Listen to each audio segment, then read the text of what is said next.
Good evening, everybody. I'm Love Coach Scott Katamas, and welcome to Saturday Night Alive for the Global Peace Tribe. Wow, it's September 11th, 2021. Where were you 20 years ago? You know, this is one of those days that I would guess that every single one of you, and there are thousands who are either watching or will watch this, and I bet all of us can remember where we were exactly 20 years ago. It was one of those days, one of those moments. And so tonight we are going to have our own Saturday Night Alive version of really looking at the impact of that moment, but of course in a Global Peace Tribe way. We are celebrating those people who have been making a difference to really bring more peace in the world. And we're doing it this week and again next week, really celebrating peace. And we have an amazing show for you tonight. We have some of our favorite wisdom keepers, two of our favorite musicians, and even one of our favorite magicians. So it's going to be a very special show. Now, for those of you watching on Facebook, come on in and join us. We have a really active Zoom room. And so it's very, very easy to join the Global Peace Tribe. Just go to globalpeacetribe.com, globalpeacetribe.com, and register. It takes like a minute. And what's nice is that way we have your email address. Don't worry, we're the only ones that are going to ever send you something. And what we will do is on Monday, we will send you access to the replay of tonight's show, and also how you can replay all of our previous shows. It's really important for us as we gather our friends together. We're building a beautiful community, a beautiful tribe. This is our 76th show. We started when the pandemic began. We haven't missed a Saturday night, and we don't intend to. So come and join us. And what's great too is then once you're in our Zoom room, it's much easier for you to communicate with our amazing presenters, our performers, and with each other. So again, please go to globalpeacetribe.com and join us.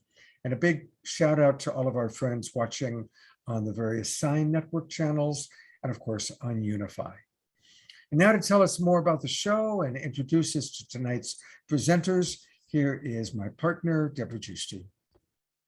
Thank you, Scott, and welcome everyone to what's going to be another amazing show that we're presenting for you. This is in the middle of our last month of season 6, an incredible mix, and we're so happy you're joining us. And again, we thank you so much for your donations when you register. We provide the show for free to you, but we appreciate all your donations because that's what really allows us to produce this show to you every single week. And we now have a new donation portal for Saturday Night Live in the Global Peace Tribe, which is supportgpt.com, where all your donations are tax deductible. So thank you so much. And yes, our theme is transforming tragedy into rejuvenation. We are going to be celebrating 11 days of global unity. What a powerful day today, as people all over the world are reflecting on the tragedy of 20 years ago, known as 9/11. It's a morning that everyone in our United States remembers as we all watch the Twin Towers fall. We are mourning the loss of so many lives and major shifts in our country's trajectory into war. And most everyone experienced this deeply horrific experience. And we witnessed continued unfortunate choices of our country that have influenced what we are experiencing today.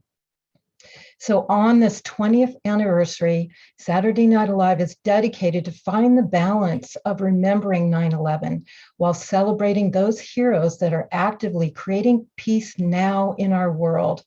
We're grateful to have Andrew Harvey as a keynote speaker, as he is one of the most passionate sacred activists in our world today.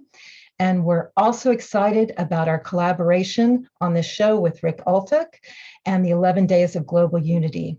And we also have an amazing group of presenters that are dedicated to healing the country and creating peace in the world now. So I'd like to present them to you now.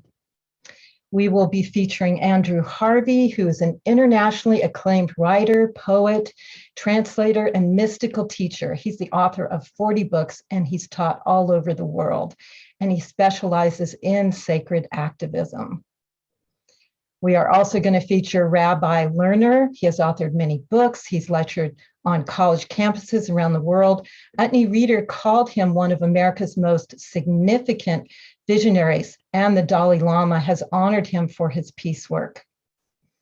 We are really happy to have Hazel Henderson. She is the founder of Ethical Markets Media, a certified B Corporation. She is a world-renowned futurist, syndicated columnist, and author of award-winning Ethical Markets.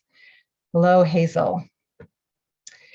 And we're very happy to have Dr. Kurt Johnson. He's a prominent figure of international communities, particularly in the United Nations. He's co-authored several influential award-winning books, including Our Moment of Choice. He has a PhD in evolution and ecology, and has authored over 200 scientific articles and books. We also have with us Sharon Ray. She is a family relationships and communication coach, and she is the founder of Whole Family Coaching. Sharon is a creator of Company Coach and Global Movement. And we're really happy to have Rick Ulfik, who's the founder of We the World, as well as the campaign that is happening now, co-creator of annual 11 Days of Global Unity. And we always have incredible musicians. We're going to have Maria Stark, who is award-winning vocalist, composer, producer, performer, and multi-instrumentalist. We will also be featuring Valerie Romanov. She is the co-founder and world-renowned Starlight Orchestra. She creates musical experiences through concerts and workshops by tapping into the vibration of music and the energy that surrounds us. And we're so happy to have Paul Draper, who's a comedy presenter, mind reader, speaker, who has appeared on the History Channel, A&E, HBO, Hallmark, Travel Channel, and many other shows to present incredible magic for us. And most every show, we inspire sharing the green love, where we inspire support of either an individual or a valuable community organization with your donations. We use the power of community where everyone gives something, whether it's $500 or $500, where through the power of community, we can make a huge difference for these individuals in need or organizations that are making a difference in people's lives. So our Green Love campaign today is going to go to Moondog Farm, who is a small animal foster care nonprofit organization. They take in animals that are needing of healing and care and love, and they work with them so that they're ready to go into foster homes. It's really important not to also create peace with our animal family all around the world. So I'm going to put donation link in the chat room. So please donate generously to Moondog Farm tonight. So tonight we have Rick Ulfik with us as a collaborative partner. We're so happy he's brought this incredible group of presenters. He's the founder of We the World and We Campaign, which is an international coalition building organization whose mission is to maximize social change globally for a world that works for all. And he's creator of the 11 Days of Global Unity, which is starting today, September 11th through September 21st, which he's going to share with you about. So Rick, please share with us your inspiration for this show and what's taking place in the world right now. So happy to have you with us. It's great to be on with you. Thank you so much, Deborah and Scott. What an exciting show we have today. So as Deborah said, yes, my name is Rick Ulfik. I'm founder of We the World at we.net. You know, it's all about we. We like to say we want to go from a me society to a we society. So, and yes, I co-created the concept of 11 Days of Global Unity.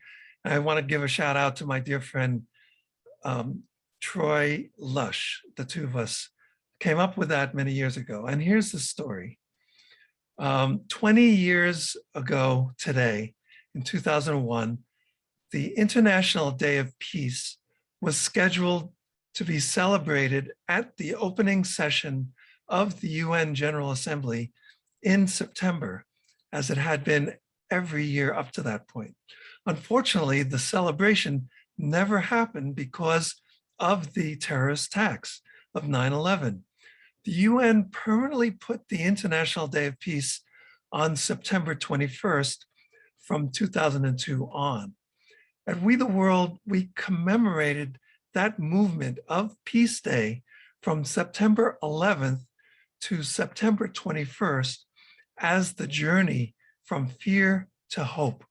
And we call that span of time 11 days of global unity, a time every year when people and organizations worldwide demonstrate that we can come together to solve humanity's greatest challenges. We invite you to collaborate on the 11 campaigns for change that developed out of 11 Days of Global Unity by going to we.net. And in particular, we are launching a new exciting campaign that I want to mention because some of today's guests like Hazel Henderson and Kurt Johnson are also involved with this new exciting campaign called We Power America Renewable Energy Media Campaign and Movement. To get involved with that, you can go to we.net/WPA for We Power America. And that's about it. We'll talk more. And I'm so excited for the show that we have tonight. Back to you, Scott. Thank you, Rick. Thank you very much. So as we put these shows together, it's beautiful because we have so many wonderful friends, musicians, presenters, and we realized Valerie Romanov would be the perfect musician to be with us. First of all, we love Valerie. She's one of our faves. But Valerie's from New York. She lives in New York now. She was there 20 years ago. So to share briefly about her experience of 9/11 and to get us going with some music, here is Valerie Romanov. Thank you, Scott and Deborah and everybody. It's especially wonderful to be here. We're talking about transformation and we're talking about taking something that has pain to it and bringing it into something that has jubilation was your word. And I love that because music is such a tool. You know, music is a tool to take us from here to there.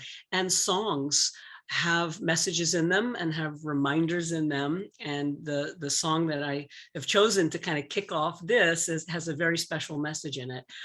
But yes, I was in New York on September 11th, and I was sharing with you earlier, it was such a beautiful, vibrant morning. It was just like one of those amazing to be alive mornings, you know, with just the nature. And then, you know, boom, this thing happened that was so unthinkable.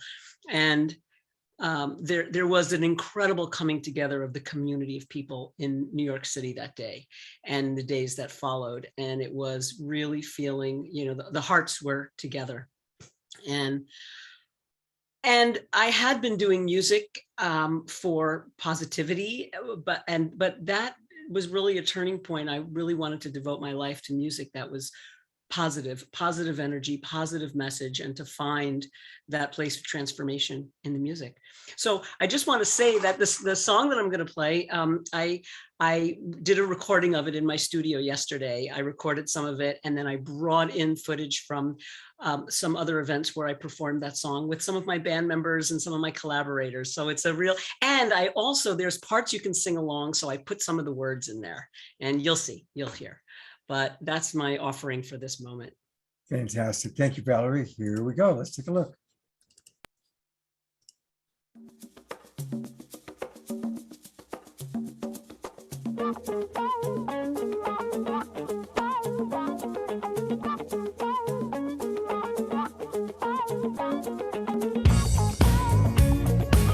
There's just one message, people,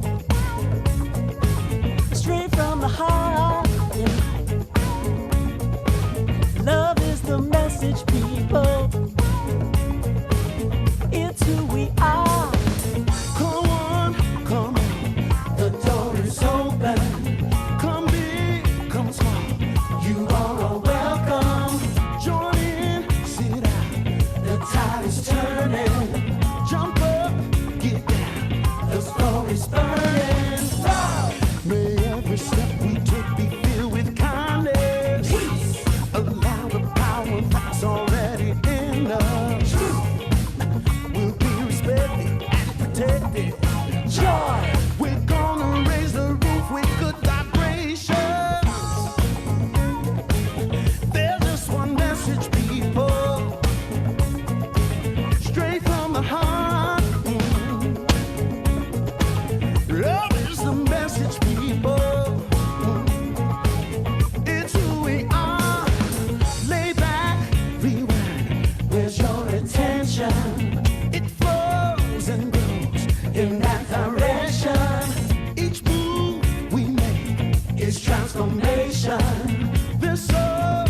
much love across all nations.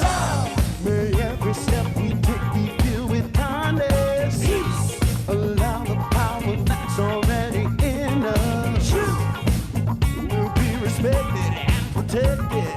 Joy. We're gonna raise the roof with good vibrations.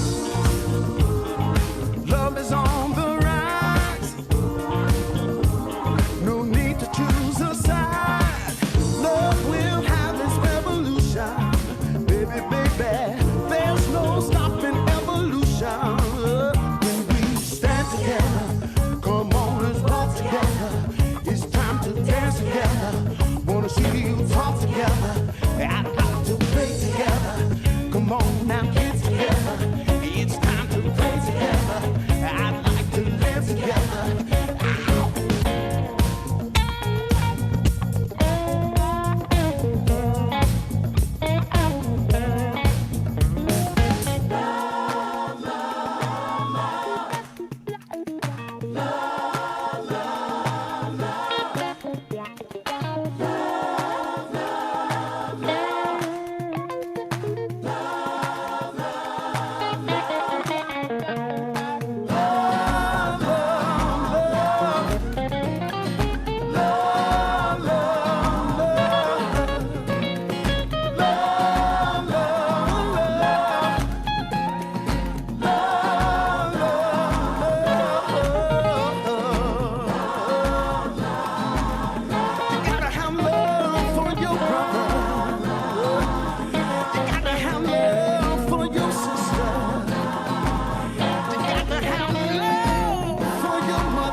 Oh, that was great, Valerie. That was just perfect. Just perfect.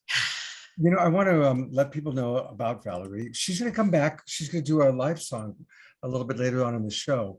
But you can learn all about the amazing many things that Valerie Romanov is doing by going to ValerieRomanovMusic.com. ValerieRomanovMusic.com.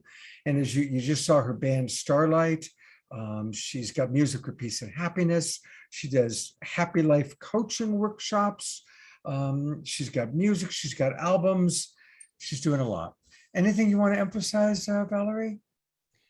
I just want to make mention of this month of September. My girlfriend Shay Condro, who is out in Sedona, Arizona, is kicking off Follow the Peace Trail. It's a whole, well, it starts in September in honor, of course, of International Day of Peace, and it'll continue throughout the whole world and the whole year and on from there. And Shay will be hosting interviews and talks and meditations and music on Follow the Peace Trail Facebook page and YouTube channel. And I just wanted to draw some attention to that. I'll be doing a lot of music with her on that show too. Valerie, since we just talked about this, send me those links. Yes. And the second number, I'll pull the links up. Okay. Oh, good. Okay. Well, Shay's here with us in the Zoom room, so she'll put them in. Well, I will bring her on just like last time. So Shay, be prepared. I'm going to bring you into the panel room. All right. Thank you so much. And now to introduce our very first presenter, here is Rick.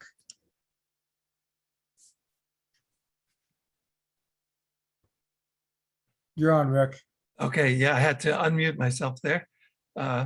Thank you. And that was wonderful. I was dancing away. Valerie, that was really just rejuvenating right there. So Hazel Henderson is a dear friend and collaborator with me and We the World for many years. She's a visionary thinker and an acclaimed evolutionary economist. That's what some people call her, and I totally agree. She was one of the co-chairs who helped to launch 11 Days of Global Unity in 2004, along with Jane Goodall, Desmond Tutu, and Marianne Williamson. And Hazel is president of Ethical Markets Media and the author of Mapping the Global Transition to the Solar Age. Welcome to the show, Hazel Henderson. And you have to unmute yourself, Hazel. The 4 most used words during COVID. Please unmute yourself. Okay. Thank you, dear Rick. It's such an honor to be introduced by Rick Ulfik, an incredible human being. And I loved listening to Valerie. And she reminded us all of the truth, that we are all one. We human beings, we human family. And the DNA now confirms that. And so what I wanted to do just for a minute or two is to remind us all that there is very, very ancient wisdom codifying our human interdependence, which goes back to the beginning of human thought at the very beginning. And that is the golden rule, which really codifies our relationships with each other. And if you go on Wikipedia, you will find about 50 pages devoted to the golden rule. And basically, do as you would be done by. And it acknowledges the truth that we really are one human family. And it's the basis of all of our ethics and mutuality and the behavior, not only in our families and communities and nations, but also internationally. All of the international treaties are based on the golden rule, this idea of mutual rights and responsibilities to each other. And the golden rule really was what enables us to begin to trust each other, and acknowledging that this has sort of been an evolution of human awareness of our interdependence. And we have built on each other for generations of the knowledge of all of this. And so what I found looking at this is the way the golden rule has been translated since the 1st century AD, when Jesus used it. And he said, do unto others as you would have others do unto you. And also Muhammad said it. And it goes back to Confucius and the Buddha, Plato. So almost everybody all of the wise people have relied on the golden rule. And what we are trying to do at Ethical Markets, and of course, we don't take any advertising or anything like that. We are a certified B Corporation, and all of our material on our site is freely downloadable and available to everybody. But basically, the golden rule is also the only way markets actually work. We have to have trust. And so it's really fundamental. And so basically, my vision for our future, and most of my books have been on this subject, is the transition that's going on now globally away from fossil fuels, which are causing the climate change and all the problems we're dealing with. And the shift now to what I call the solar age. So I want to read you a poem, one of my poems. which is called Ode to the Solar Age. Entering the age of light, a new age of enlightenment, humans awakening to the solar age, envisioned for centuries by many peoples on earth, those who worship the sun, saw land and fire as sacred, living with earth and winds, respecting the four directions.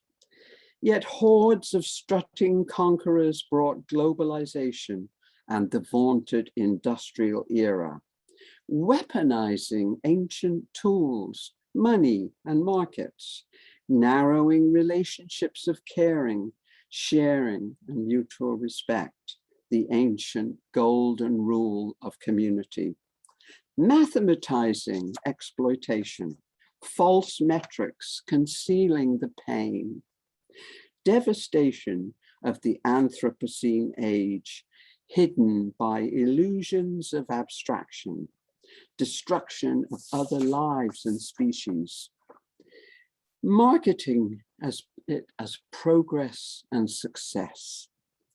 The planet's wake-up call arriving in pandemics and climate catastrophes. Humans now face graduation time. Are we fit to continue on this earth? Tested now before allowing our ambition to colonize our solar system as an interplanetary species. We need first to learn our true situation living with other species, dependent on our still hospitable planet, powered by the daily photon shower from our mother star, the sun. Learning at last from green plants their ways of harvesting those free daily photons with photosynthesis, life's primary technology, besting all human techne as merely biomimicry. Plants producing food and sustenance, inhaling our CO2 and providing us with oxygen. No need to dig deep in the Earth's crust for fossil oil, coal, or minerals.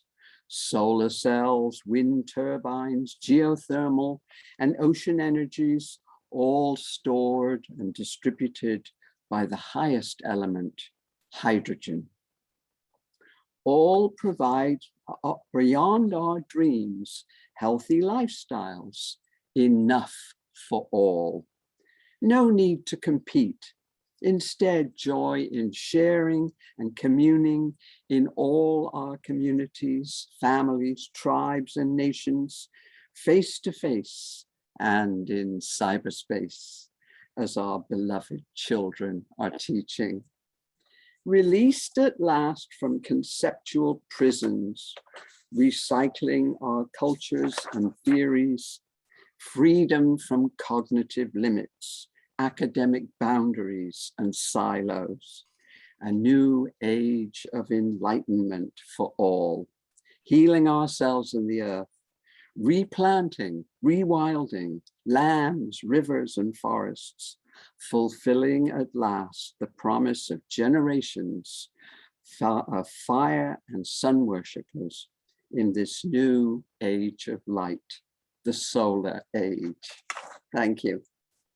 Wow.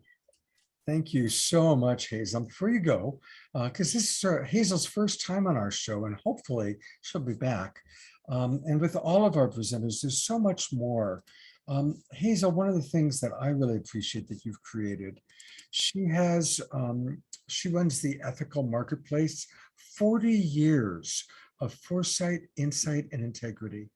And it's a powerful website. There's a lot going on here, a lot of very important podcasts, and that's at ethicalmarkets.com, ethicalmarkets.com.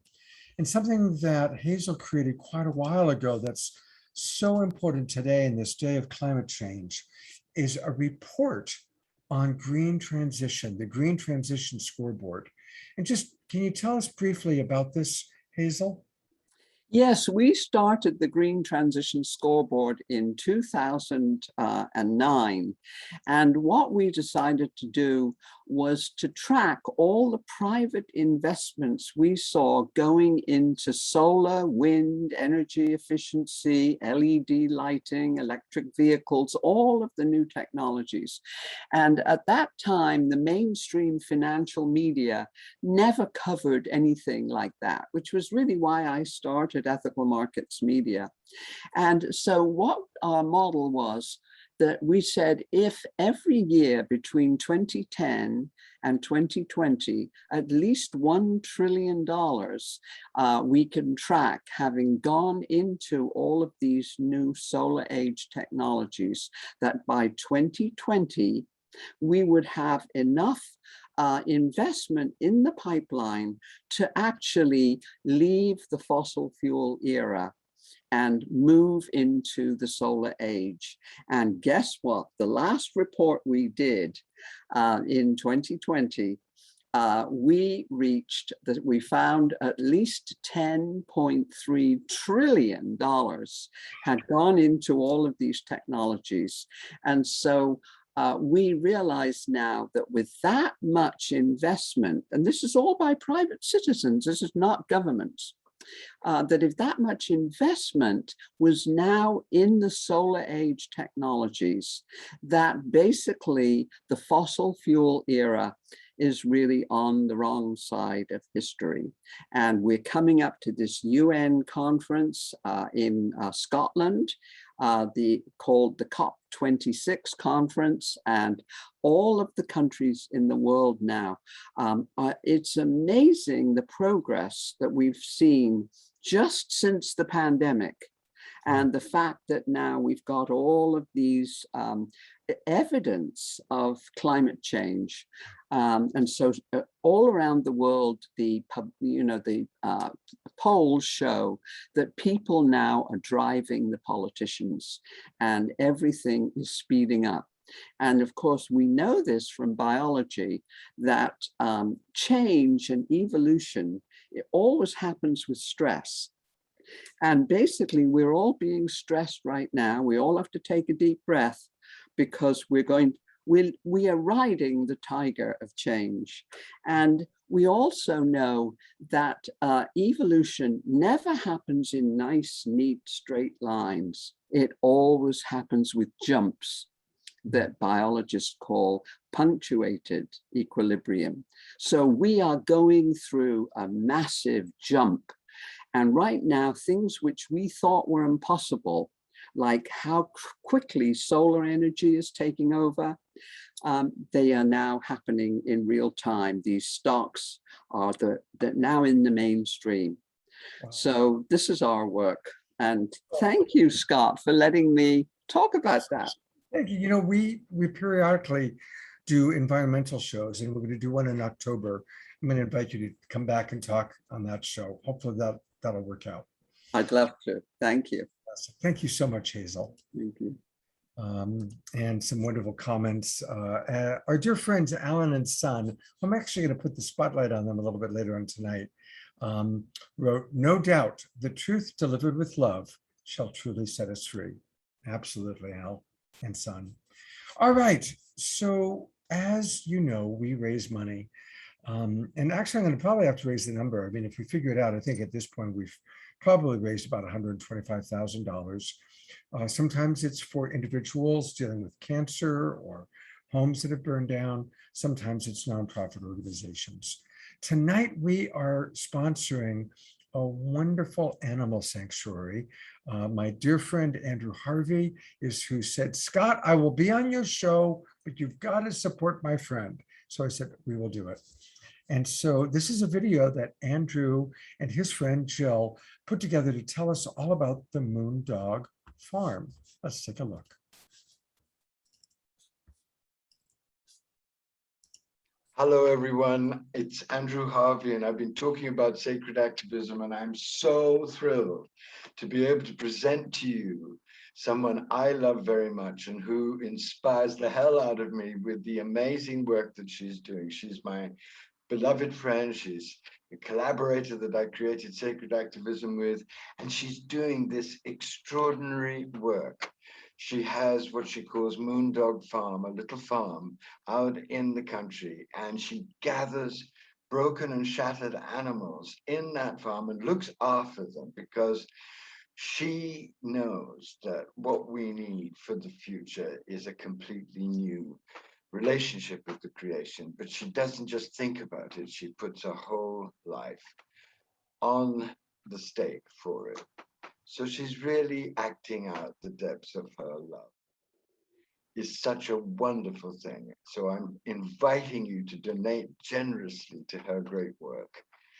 That would give me great joy and will give you great joy. And now, Jill, I've got her in her car. She's on some wild mission. Tell us about Moondog Farm and why this work means so much to you.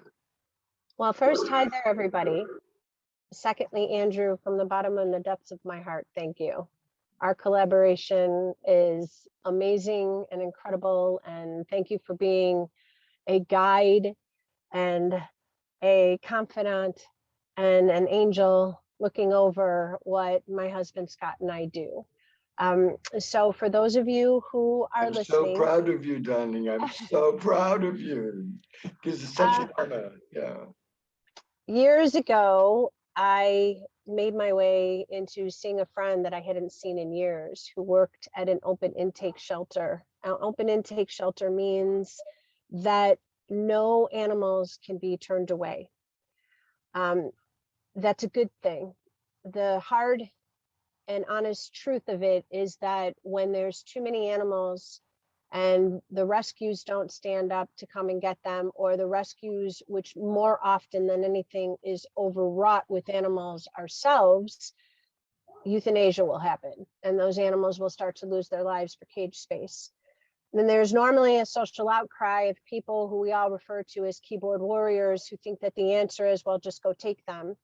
But some of these animals have special needs. They have behavioral issues. They have to be the only animal. They have high costing medical issues. So we need angels, and we also we need people that are referred to as unicorns. Unicorns are the specialty, no other children, no other animals in the house that can take some of those behavioral animals or those highly needed special needs medical animals. And Scott and I would foster those. And I wait tables part-time to help afford care.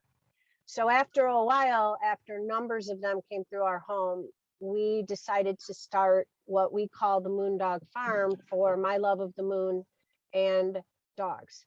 So we moved to the Illinois-Indiana border. We live on an acre in a fixer-up, modest cottage type home that we are surrounded by those that we've taken in. Our main focus is hospice, special needs. So we've had some wheelchair dogs. In fact, currently I have a white shepherd named Buddha, and Buddha doesn't have back legs. His legs are malformed. And so Buddha's in a chair. We have some of those specialty unadoptable dogs that have become part of our own pack. And then after working with a chain of pet stores, one specific pet store came to us and said, would you be interested in helping us get more guinea pigs and rabbits available for adoption? Wow. So I am honored to share that in the last 4 years, I believe we just broke over 1,000 guinea pigs and rabbits. Wow. We've taken in. Good. And, you know, some of them have been very medically compromised. Rabbits, for those that don't know, rabbits gestation is 28 days, hence the phrase multiply like rabbits. So all of our rabbits are microchipped and spayed and neutered before they are adopted out to help with population control in large colonies that can form, because many people like to let them go when they don't know what to do. And rabbits and guinea pigs are prey animals, so that makes them surviving out on their own almost impossible. So here we are. It's been an incredible journey that I wouldn't change for anything, and it's been nothing short of beyond frustration and many tears. We also foster dogs too. So those that aren't sanctuaried with us, we foster for another great, amazing organization named Trio. I think 45 to 50 of Trio's dogs have come through our doors and have gone on and found their forever homes as well. When you're called, you better step in or God's going to make sure you will anyway. And that was us. I love the way you ended that. You It's have true. stepped in, darling. It is absolutely true. What she does is at the heart of everything I love and believe in the world. She's looking after vulnerable, voiceless animals. And there's an epidemic of animal cruelty at the moment, which shows just how crazy we become as human beings. And beyond all Jill's efficiency, you heard her just describe it so well, so punchily. She knows exactly what she's doing. What propels that is a vast, vast, burning, compassionate heart. So please join me in really celebrating this marvelous woman, the work she does, but also in donating to Moondog Farm, because as with all the great work in the world, let's just get real, all the real work out there desperately needs money, because it's pioneering work, it's edgy work, it's work in which ordinary, extraordinary people like yourselves, not with fancy cars and huge bank accounts, but people who just want to do something from their hearts. True. They always have to risk not having enough funds. And that's what you've been, so far God has been very good to you, but now it's time to do so many things that you know you need, you can do, and you need some real funds to help secure that now. Thank you so much, Andrew. Thank you, Jill. And I'm going to bring up a Q code. We've started using this every week, and it's a wonderful way to make it nice and easy for everybody to donate. So what you're going to do is you're going to take your trusty little cell phone. You're going to go to your camera function, and you're going to go up, just go right towards the dinosaur. And you're going to see in the upper top, it says open code. And it's going to take you to the Moondog Farm where you can donate. Now, come on, everybody, you can all do this. And I'm going to donate right now while we're talking, or while I'm talking. This takes you straight to Moondog Farm. And even if it's only $5 that you can donate, whatever you can put in, please donate, be generous. This woman, Jill, is remarkable. I had several phone conversations with her, and she is the real deal. So she is really very, very special, and we want to support her. I'm donating right now, $44 as we talk, and putting in my PayPal information. And I want to encourage you to do the same. So again, just take your camera, go right up there. Now, if you don't want to use the camera function, Deborah has been putting into the chat box the link, so you can do it that way. I'm now getting the security check. Isn't that a tricky one? And they don't make it easy. How many cars? I don't know. Is that a little car in that tiny box? It's always hard to tell. Now I got to check the new images. How many cars? I can't tell how many cars there are. Oh, there we go. How many buses? Now I'm at buses. There we go. I think I got all the buses. There we go. All right. So please donate generously. And by the way, if any of you have nonprofit organizations that you really strongly believe in, or if there's someone that you know that's really in need, especially members of our community, please email us the information and we'll take that into consideration. I'm still on the security check. This is silly. Is anybody else having all this? Am I the only person that has to go through like 16 different security checks to give away my money? Is anybody else having that issue? Bicycles, now I'm at bicycles. I've gone to crosswalks, bicycles. I tell you. All right, so there we go. Finally got through. And again, thank you everybody for being generous with your donations. Thank you, Deborah, for putting that up. And now we'll take a look at what's next on the agenda. Deborah is going to introduce Maria Stark for some music. Yes, and thank you all for your donations. It really makes a big difference. And what an amazing show tonight. And we are going to continue to raise the energy with some music. Maria is a performer that's been with us several times. We love her music. She's an award-winning vocalist, composer, producer, performer, multi-instrumentalist. She is the founder of the Temple of Muse, where she's a mentor for the art of voice and songwriting, working with those that are passionate about refining their personal sound and developing their unique genius and bringing their creative visions to life. So thank you, Maria, for being with us again, and please bless us with your amazing sound.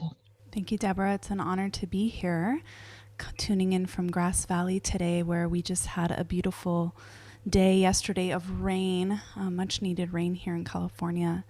And inspired by this topic, from tragedy to rejuvenation and just coming in through the rain, I am inspired to share this song called Blood of the Stone, which is actually a phrase that refers to the smell of rain on dust, this petrichor smell that when we smell it, we have this euphoric, ecstatic experience of it. And it is believed that that's because when we've developed this ecstasy in smelling this energy of relief, that the rains are coming, that means the nourishment is coming, that means the foods are coming, and we're going to survive as a species. And when I take into account massive transitions and tragedies and these experiences that shock us, it can feel sometimes like being in a desert, like, whoa, are we still connected with the flow of rejuvenation in life and the life-giving energies? And there's a powerful thing that can happen when we come together as a community to mourn together,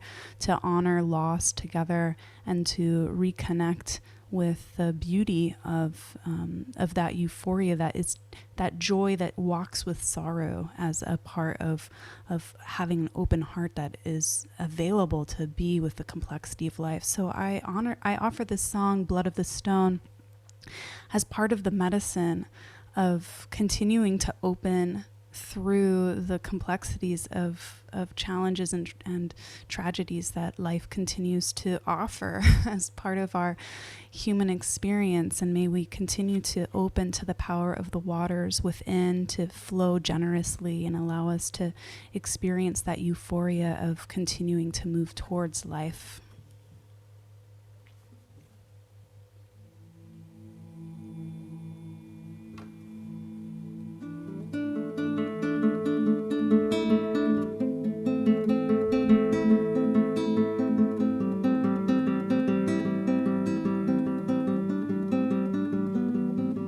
Was a desert storm when I awoke and walked out into the sand clouds, the color of a lucid dream. Heaven's voice was singing down in the light, crashing through rare tears, cascade and sheets. I called in a prayer and I could smell it in the air. Blood of the stone, blood of the stone, blood of the stone.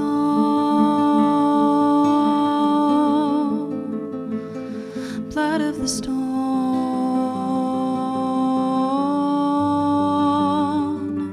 Darkness gathered in the far skies behind the walls of rust, neath the dusted rocks where the red-tailed hawk circled many rounds, tailing down towards its vision. Questions I am asking with my mystic gaze upon the changes of the moon, the phrases of the womb. The blood of the stone, blood of the stone, blood of the stone, blood of the stone.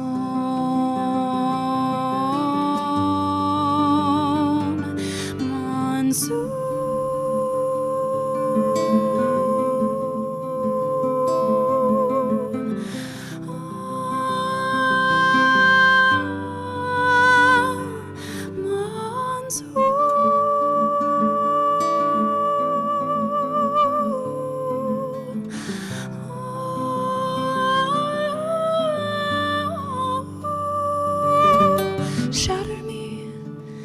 into mythic wakefulness, that I might drink the full chalice of wisdom in this single instant, a full source reunion, a desert kiss, cleansing our history. Blood of the stone, iron streams that are leading us home, ancient bliss in the smell of the waters to come, purifying all that was lost to this land. Blood of the stone, iron streams that are leading us home, ancient bliss in the smell of the waters to come, purifying all that was lost to this land. Blood of the stone, iron streams that are leading us home, ancient bliss in the smell of the waters to come, purifying all that was lost to this land. Blood of the stone, iron streams leading us home, ancient bliss, waters to come that purify.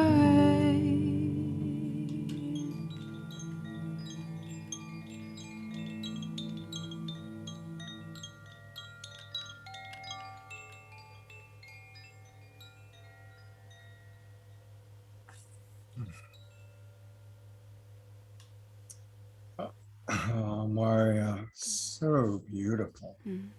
Just Thank you. Maria's going to be back for a second song, in fact, to close out our show tonight.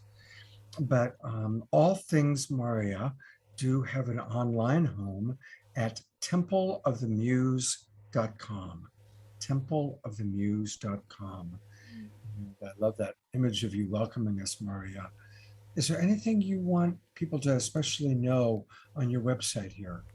Yeah, I'd love to invite people to come check out Voice of My Womb, which is an offering that I have come up that's a 9-month journey for folks who have wombs, that we're going to be going on a journey of working with expressive arts, vocal alchemy, different ritual creativity processes to work with our lived experiences, rites of passage, moving through big, juicy experiences that we've had in our lives and working with it to harvest the lessons, the magic, and bringing that into, anchoring into our full creative potential. And so it's for artists, for visionaries, for women who want to go through an alchemical rebirthing with their relationship with their voice, their womb, and their creativity. Wow.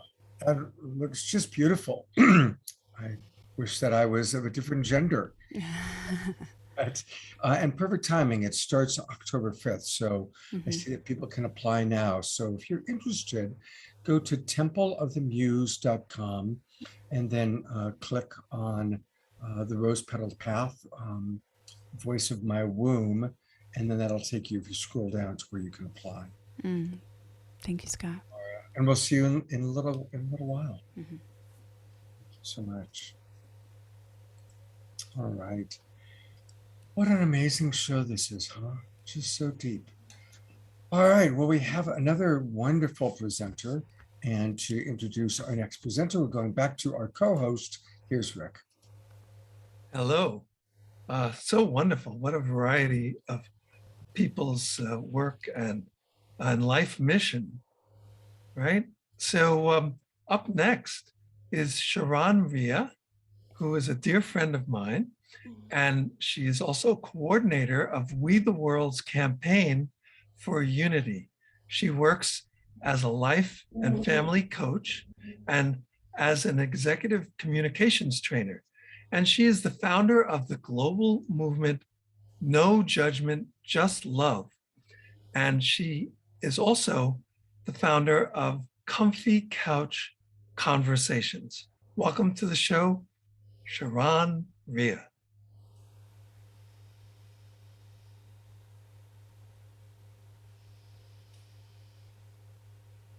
And I think you have to unmute yourself, like everybody. Oh my goodness, I thought I'd done that. Shucks. Okay. Well, thank you so much, Rick, my dear friend. I'm so grateful for you always being a champion for everyone and especially myself. It is such an honor to be here on Saturday Night Alive for the first time. Thank you, friends, for welcoming me. And thank you to everyone who's tuning in. I see some people that I know, which is really cool. In the space of the coordinator for the Campaign of Unity, we get to start off these 11 days of global unity talking about unifying us. What does that mean? How do we get there? And I'd like to say just a little bit of that and then work with the theme from Saturday Night Alive, which is tragedy to regeneration. But for unity, what I've found is that it's a challenging word for many people. If you're in a community or a place where people are pretty similar, it's kind of easy to feel unified. But there have been so many divisions in our country over the years since 9/11, and especially what I'm finding in the past couple of years. It's very difficult to become unified with someone who you just vehemently disagree with, who someone is doing something harmful to themselves or to others. And so I'd like to offer an opportunity to read C. Joy Bell C. She has a wonderful quote about what unity is. We are all equal in the fact that we are all different. We are all the same in the fact that we will never be the same. We are all united by the reality that all colors and all cultures are distinct and individual. We are harmonious in the reality that we are all held to the earth by the same gravity. And we don't share blood, but we all share the air that keeps us alive. And in that space and in those words, I think unity can be found.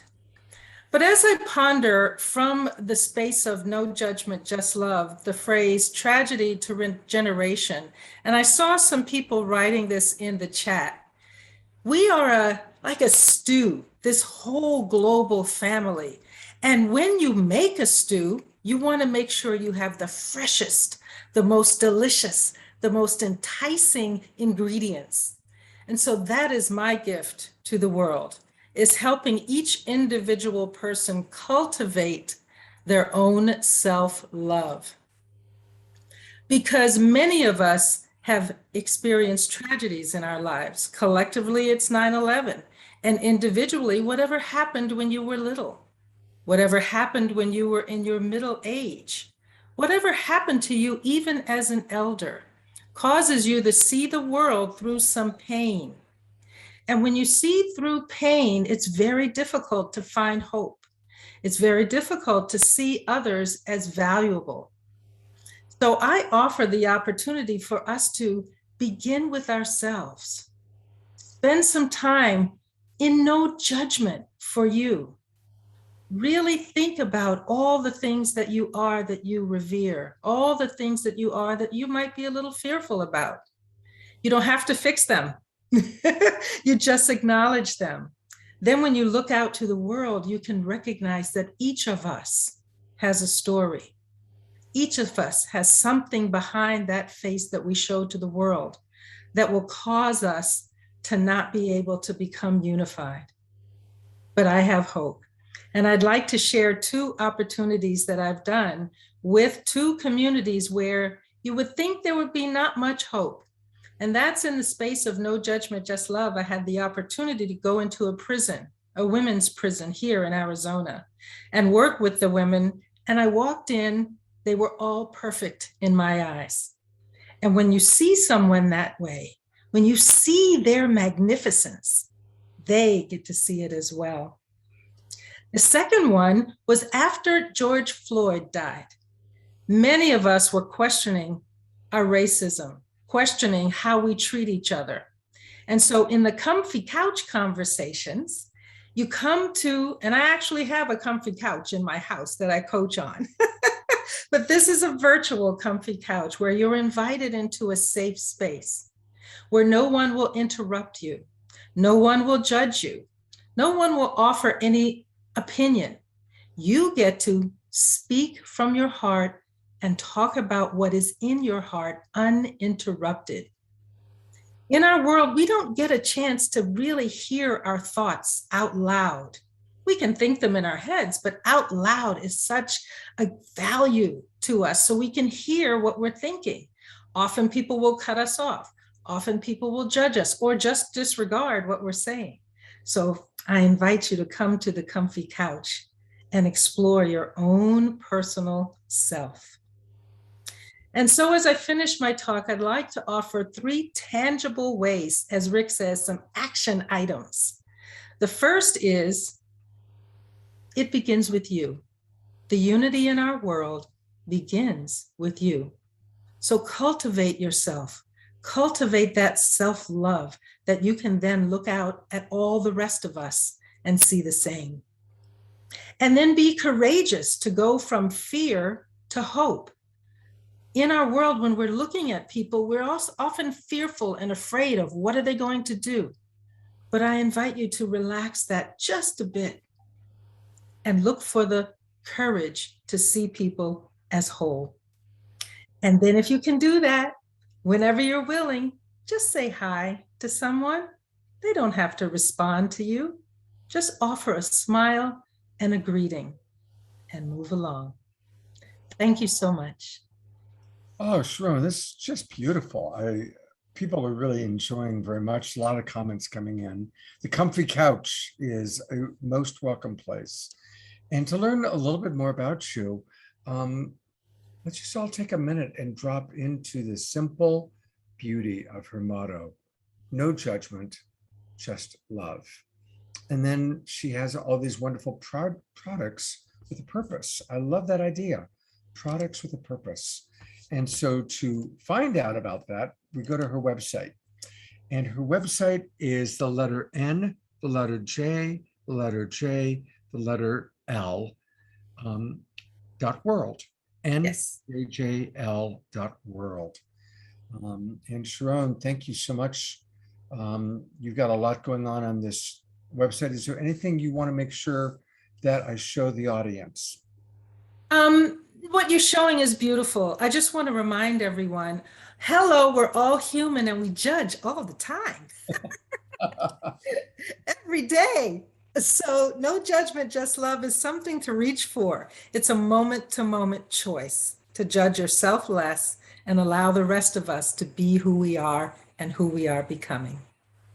Beautiful. Thank you so much for sharing that. And it's true. My primary mentor in my life was Marshall Rosenberg, who helped me. I traveled and talked with Marshall, and he really helped me to understand about judgment. And he would always say, don't judge the judge.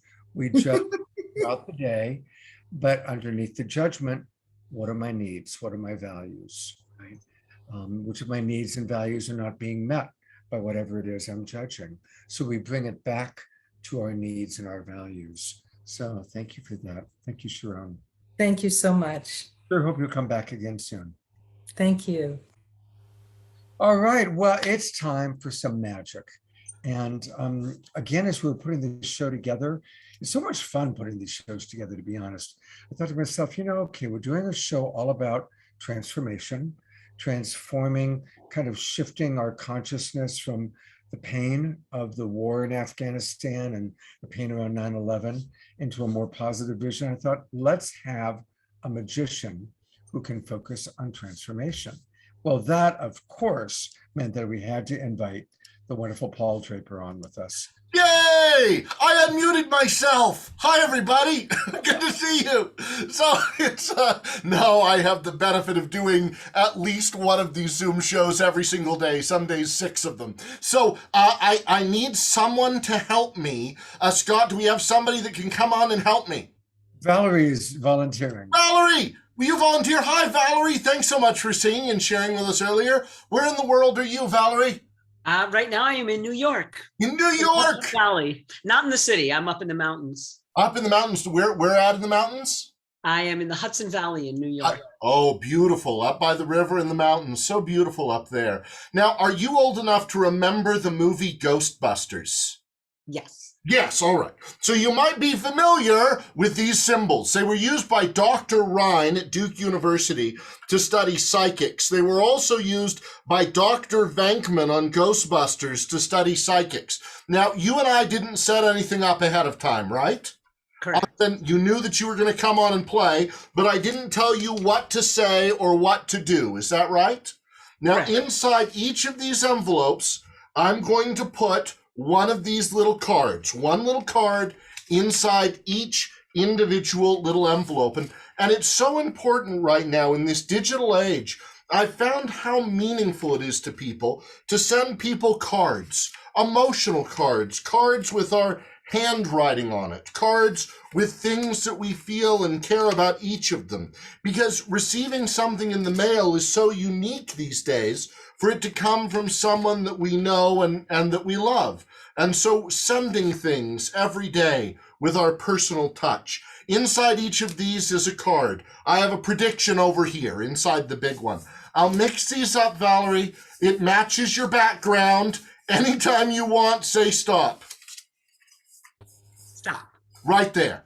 Okay, so in the order that you've chosen, I'll pull that apart. We have 1, 2, 3, 4, 5. I want you to be the psychic. I'm going to try and send you a symbol here. Which one of these? 1, 2, 3, 4, 5. 1, 2, 3, 4, 5.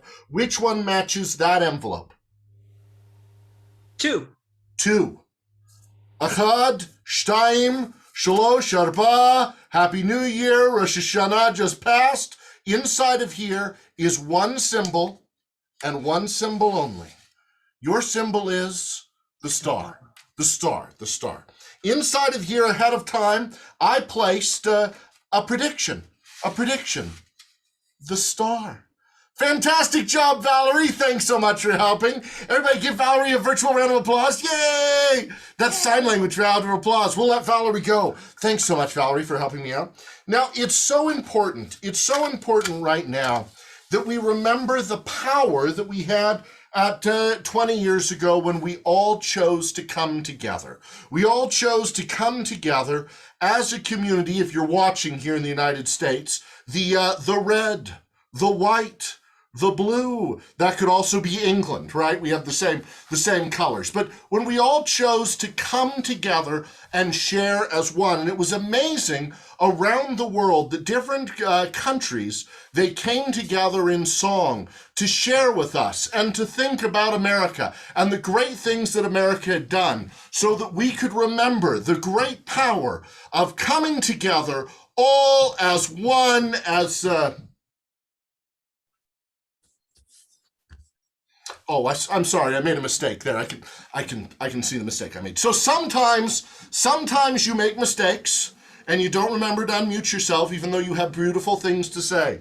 Sometimes you make mistakes and your friends have to step in and tell you that you've made a mistake so that you can fix it, so you can share with everybody. So just like that, now it's fixed. A perfect America, just like we have right now, that's perfect in every, there's still so many things to fix, aren't there? There's still so many problems. Well, it's okay.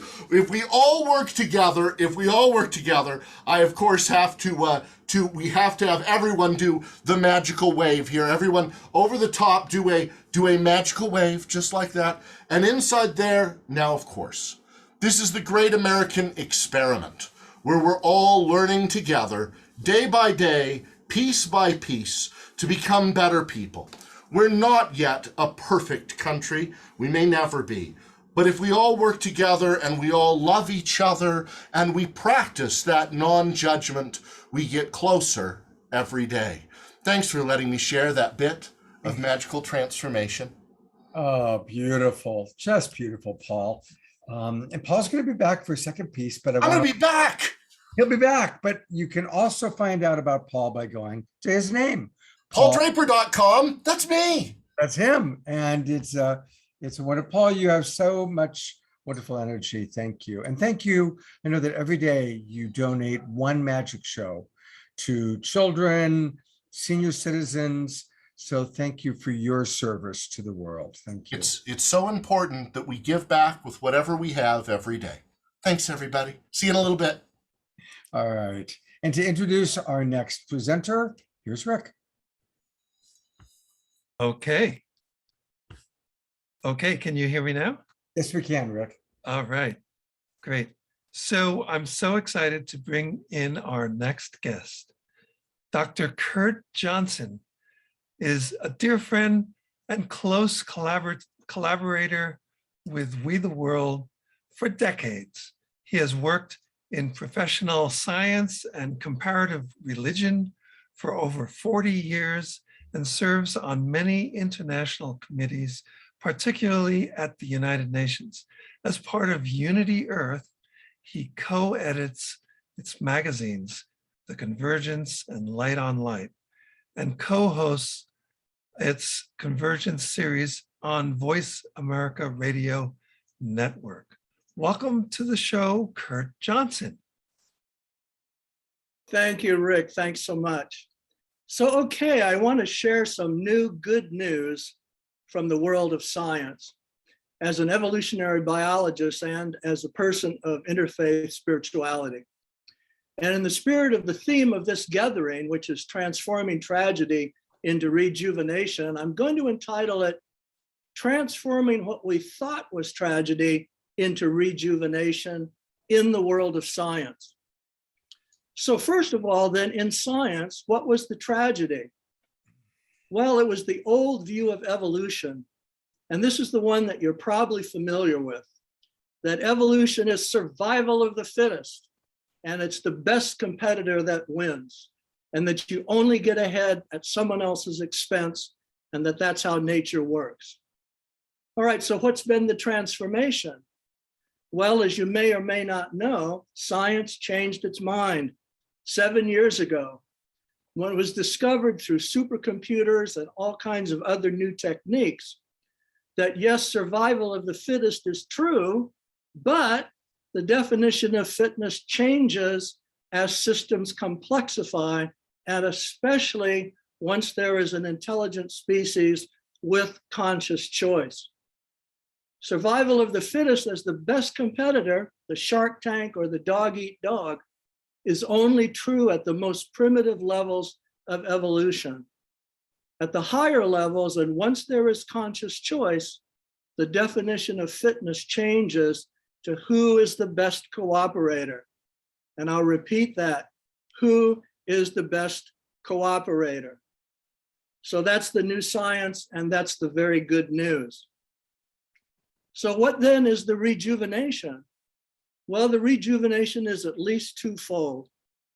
First, we are not fighting an uphill battle against evolution. Evolution trends in the same way our hearts and the great wisdom traditions see it. It trends toward adaptation, successful adaptation, which is evolution itself. So the message of evolution and the message of the great wisdom traditions are now finally on the same page. As we discussed with His Holiness the Dalai Lama at his home in India just 2 Novembers ago, much to his delight. The second part of the rejuvenation is that the message is telling us, get in the driver's seat of your own evolution. Get in the driver's seat. If evolution is trying to serve the whole, and it is, let's put all of our efforts in that same direction as well. And then we'll have the evolutionary wind at our backs, not in our faces, as the old view of evolution would have had us believe. So that's the good news from the new science. Since evolution is adaptation, successful adaptation, we could also say, as Hazel actually said as well, evolution is optimism itself. So I hope that this is a takeaway that you will really find useful. Thanks so much.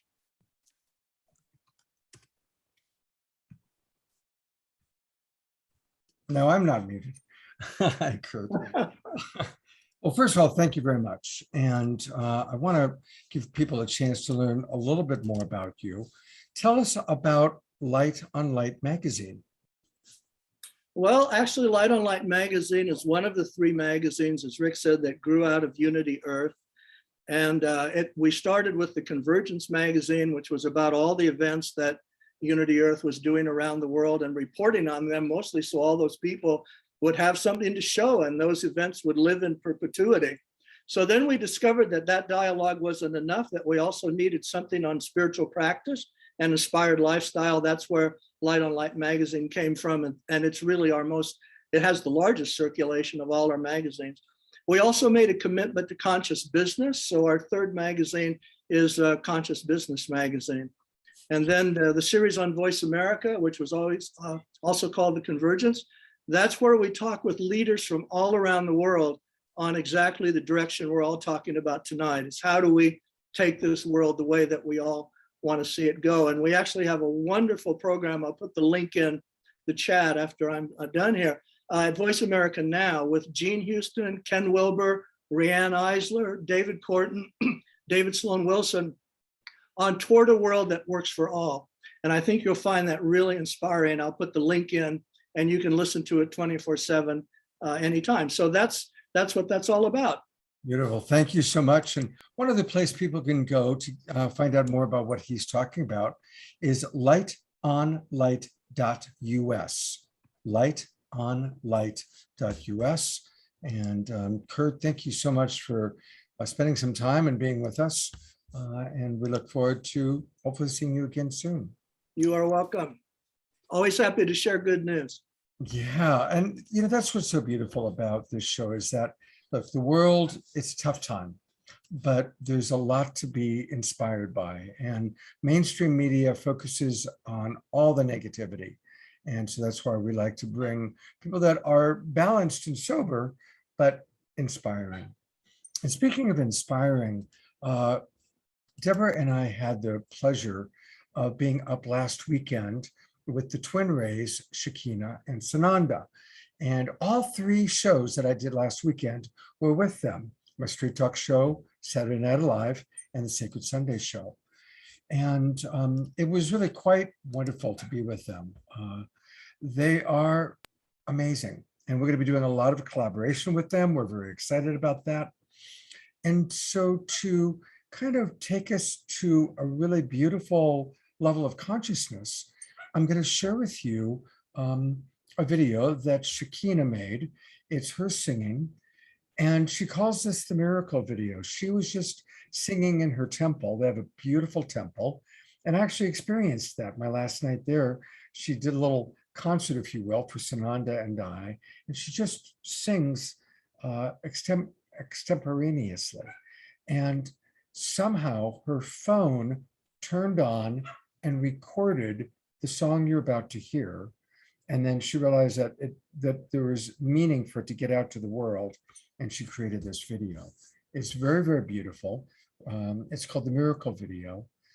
And we're about halfway through the show right now. So this is a good moment for us to drop in, tune into the beauty and the high resonance of her voice, and integrate all the wisdom that we've heard so far. Here we go.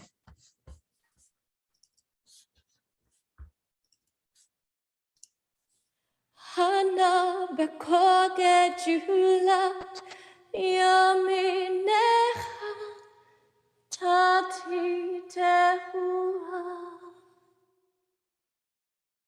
kaberina tamcha sabenu darenu noa Hana bekoge julat yaminecha tati tehua Nagibod dot shahe chudecha kvevat shamurem Hana bekoge julat yaminecha tati tehua Bachem tachalem rachame zirkateka tamid gamlem Hana bekoge julat yaminecha tati tehua Asin kadosh burov tufka naeladatecha. Ana bekoged hulad yamineha tati teua. Yachid gelamcha penesocha kadushatecha. Hana bekoged hulad yamineha tati teua. Shaveinu kabel ushma sarkateinu yodeat alumo. Hana bekoket ulat yamineha tati teua. Baruch Hashem kavod malchuto leolam va'ed. Amen.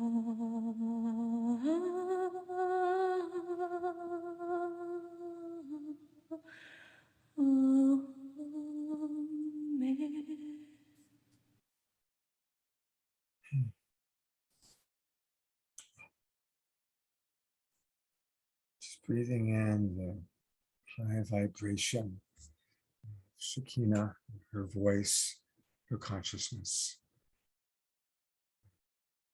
And integrating all this wonderful wisdom that we've heard so far tonight from Hazel and Dr. Kurt, Sharon, and more to come. We've got Andrew Harvey and Reverend Michael Lerner, Rabbi Michael Lerner coming. So please stay with us. This is our time for the Global Peace Tribe announcements. And we always want to start by thanking our broadcast partners. We want to thank all those people that help to reach more and more and more of you. And of course, right now, hundreds, maybe thousands of you are watching us on Unify. And so we are so grateful to our friends at Unify for carrying us every Saturday night. We also want to thank John and Summer Raymer and the Sign Network. Again, usually anywhere from 100 plus people are watching us on one of the Facebook groups, channels, or pages that carries us because of the Sign Network. I also want to thank Alan Steinfeld and his YouTube channel. I want to thank Jay Mayer, Jan Kaplan, and Light Touch, such an important part of what's moved Saturday Night Alive forward. And we want to thank all of the people that have sponsored us: Tom Palladino, Lori Grace, Wendy Grace, and others. Thank you for all of your support. Finally, I want to again remind you, if you're watching on Facebook or YouTube, come on into our Zoom room. It's easy, just go to globalpeacetribe.com and register. It takes about a minute. And that way you can come on in and be part of our Zoom room and chat more easily with us. Plus then we have your email address and we can let you know about all the amazing events that we've got coming up. Because not only do we have Saturday Night Live, but we've got the Straight Talk show every Friday night, my Secret Sunday show every Sunday morning. We'll talk about those in a moment.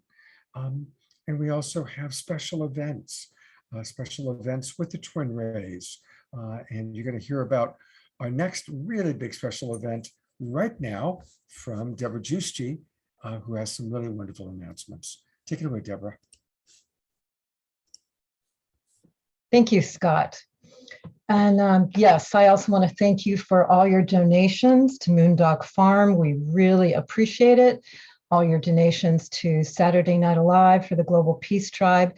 And I'd love to invite you to help us promote this show so it gets out farther and farther in the world and spread this love and these good vibes to many other people that would love this inspiration. I'm going to post our promotional video in the chat room, and an easy way to do that is just send out our promotional video so they can see what Saturday Night Alive is about and then join us on globalpeacetribe.com. Also, if you'd like to join us and help co-create this, we love to have volunteer help or any other kind of help you have. I will post the volunteer form in the chat room. Also, if you'd like to be a sponsor sometime, I'll post my email in the chat room, and we'd love to hear from you and get your message out. We get about 25,000 to 50,000 views per show. So it's growing every week, and we just love your support on that. Also, we are working on a new website. So all your donations are going to go into creating a new website for you that can be really easy to access all the replays and know all the shows that are coming up. So that's going to be coming soon.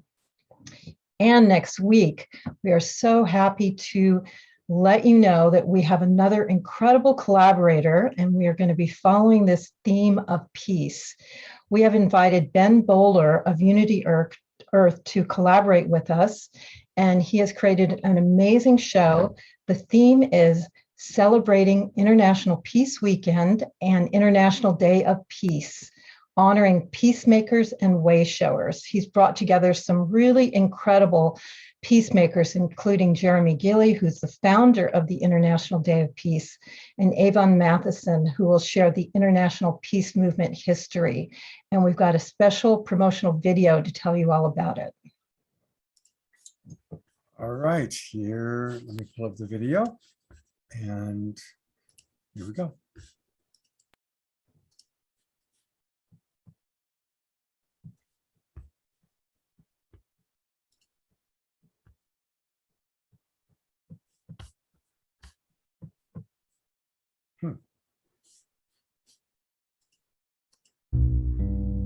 Hi, I'm Lily Hayden from the group Opium Moon, and we're so excited to be joining Saturday Night Alive, September 18th, celebrating International Peace Day and Peace Weekend. We in Opium Moon come from Iran, Israel, United States, and Canada, from Muslim, Jewish, and Christian backgrounds, and in our music, we make peace through harmony. We'll be doing a special performance for you for this event. We hope you'll join us as we celebrate and make peace together. It is a very auspicious time. 2021 marks the 40th anniversary of the UN resolution that created the International Day of Peace. It also is the 20th anniversary of the UN resolution that forever fixed the date of Peace Day to be September 21. And we are bringing together two of the key co-creators of both events in a historic way on Saturday Night Alive, September 18th, celebrating Peace Weekend and the International Day of Peace. Avon Matheson, co-founder of Pathways to Peace, who was instrumental in the early observances of the International Day of Peace right back in the early 80s, joins Jeremy Gilley, founder of Peace One Day, who was essential in getting the date fixed to be September 21. They're coming together on the show in an extraordinary way to celebrate this incredibly auspicious moment. They'll be joined by Grammy Award-winning musicians Opium Moon, who will be performing live in LA music from their incredible new album, Night and Day. Also, Eric Rabuska of Light Warriors will be playing live. Pir Shabda Khan and his wife Tamam will be playing extraordinary Sufi music for the occasion and will be joined by spoken word genius Baba Israel. Public intellectual Jonathan Granoff, founder of the Global Security Institute, will also be with us on the day, joined by Reverend Deborah Moldo, Director of the Evolutionary Leaders, and Ambassador Musi Hailu of Ethiopia and the United Religions Initiative. My name is Ben Bowler of Unity Earth, and I'm so proud and delighted to be co-hosting this remarkable show. Sponsored by Purpose Earth, please join us for this special celebration of Peace Weekend and the International Day of Peace on September 18th on Saturday Night Alive.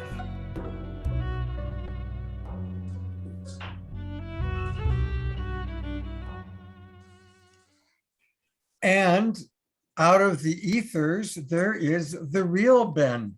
Hey, Ben, welcome.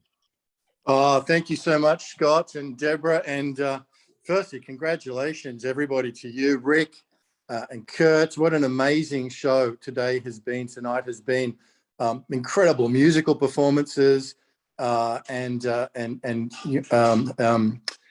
Miss Henderson was extraordinary as well. So congratulations to everybody on an amazing show. And we're super excited. This is kind of, as you said, Scott, a bit of a two-part series on the 11th and then going to the 18th, all part of the 11 Days of Global Unity. And of course, all of it's orientated around the International Day of Peace.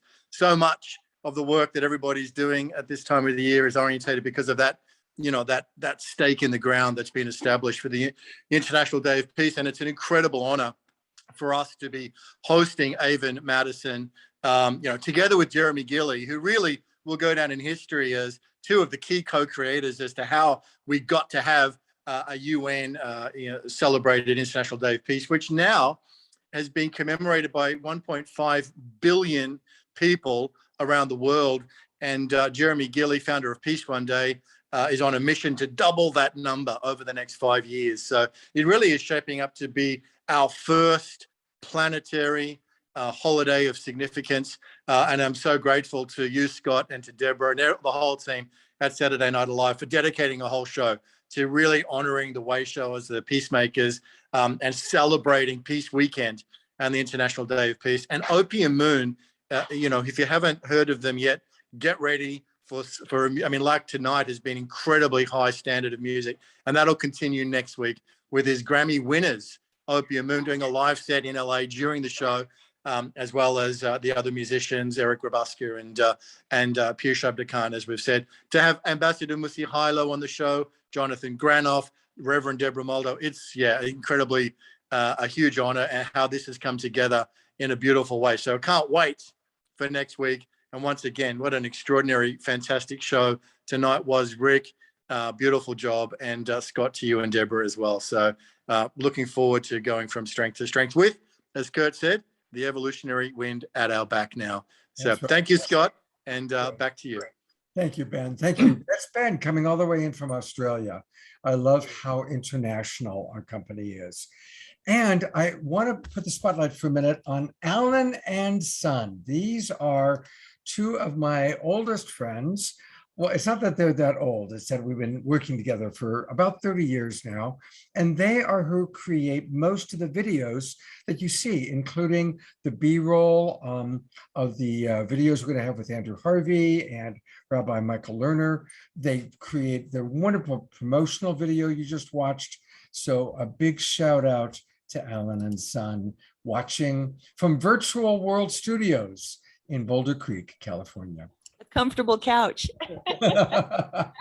Thank you so much. Hey, yeah, well, thank you so much. It's so inspiring to share all this time with you guys. You really do make a difference. Oh, thank you, Son. Thank you. Also, I want to let everybody know that we've got a really cool event happening this Tuesday night. Deborah and I have started doing special events through the Global Peace Tribe. And this Tuesday night, it's going to be two of our absolute favorites. We've got Swami Beyondananda, who is very funny and very pertinent with what he has to say, and Louisa Stowe, one of our favorite musicians. And they're going to be providing an evening of cosmic comedy and mantra-infused rock. And they're calling it a worldwide conspiracy of love. And it's also being called the Weevolution. So join us. And Deborah is going to put into the chat box. And that's why it's important for everybody out there in Facebook land to come on into our Zoom room, because it's easier to see all the links that Deborah puts in throughout the show. So definitely there are a few seats available. This is going to be a Zoom meeting, which means that the cameras are on. We all can interact and see each other. So please join us on Tuesday night. That's from 6 till 8 p.m. Pacific time, or 9 till 11 on the East Coast. We know you East Coasters are used to staying up late. Deborah, do you want to add something? Yeah, we are offering a special promo code to everyone on the show tonight, so you can get in for the early bird cost. So we want to honor you for being with us. I'm going to put that promo code in there. It's The promo code is family, because that's what we feel about you. So if you want to come join us, it alone would be $22 to join us on this, special, very heart-filled gathering where we could all be together and laugh and could do truth telling and open up our hearts with Larissa Stowe. So please join us. And I'll post that in the chat room. Use the promo code family.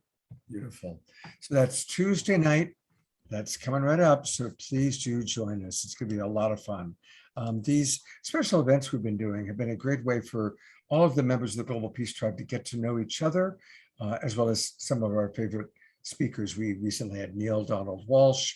Previously, we've done things with Andrew Harvey, Cornflower, Kristen Hoffman, and so on. I also want to invite everybody to the other shows that I do. I do 3 shows every weekend: Friday Night Straight Talk, Saturday Night Alive for the Global Peace Tribe, and the Sacred Sunday Show. And tomorrow on the Sacred Sunday Show are going to be 2 of our, again, favorite musicians. You've seen them on Saturday Night Alive, Eostar and Matthias.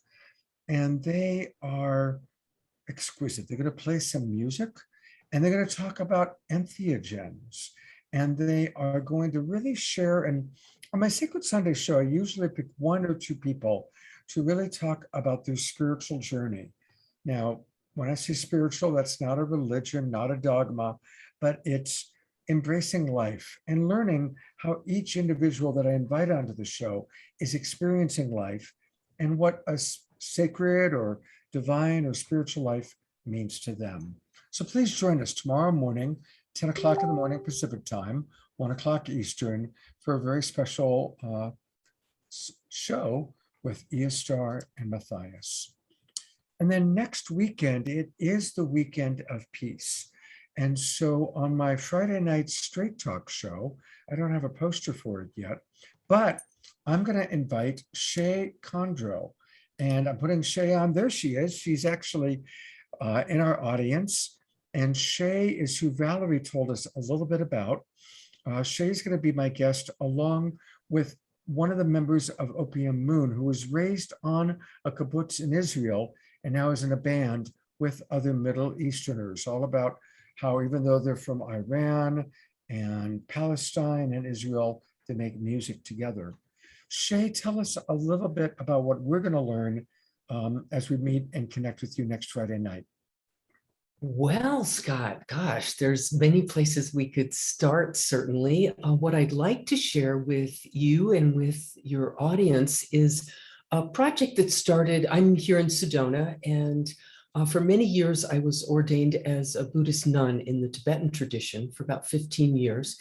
And it really just opened my heart and my mind in so many incredible ways, and has deepened over the years my commitment to bring peace and bring an end of suffering for beings on our planet. So several years ago in Sedona, I started a project I call Follow the Peace Trail. And it's just been gaining some traction. Locally, it's been something fun where we do conflict resolution panels. We talk with some of the thought leaders and visionaries from this area.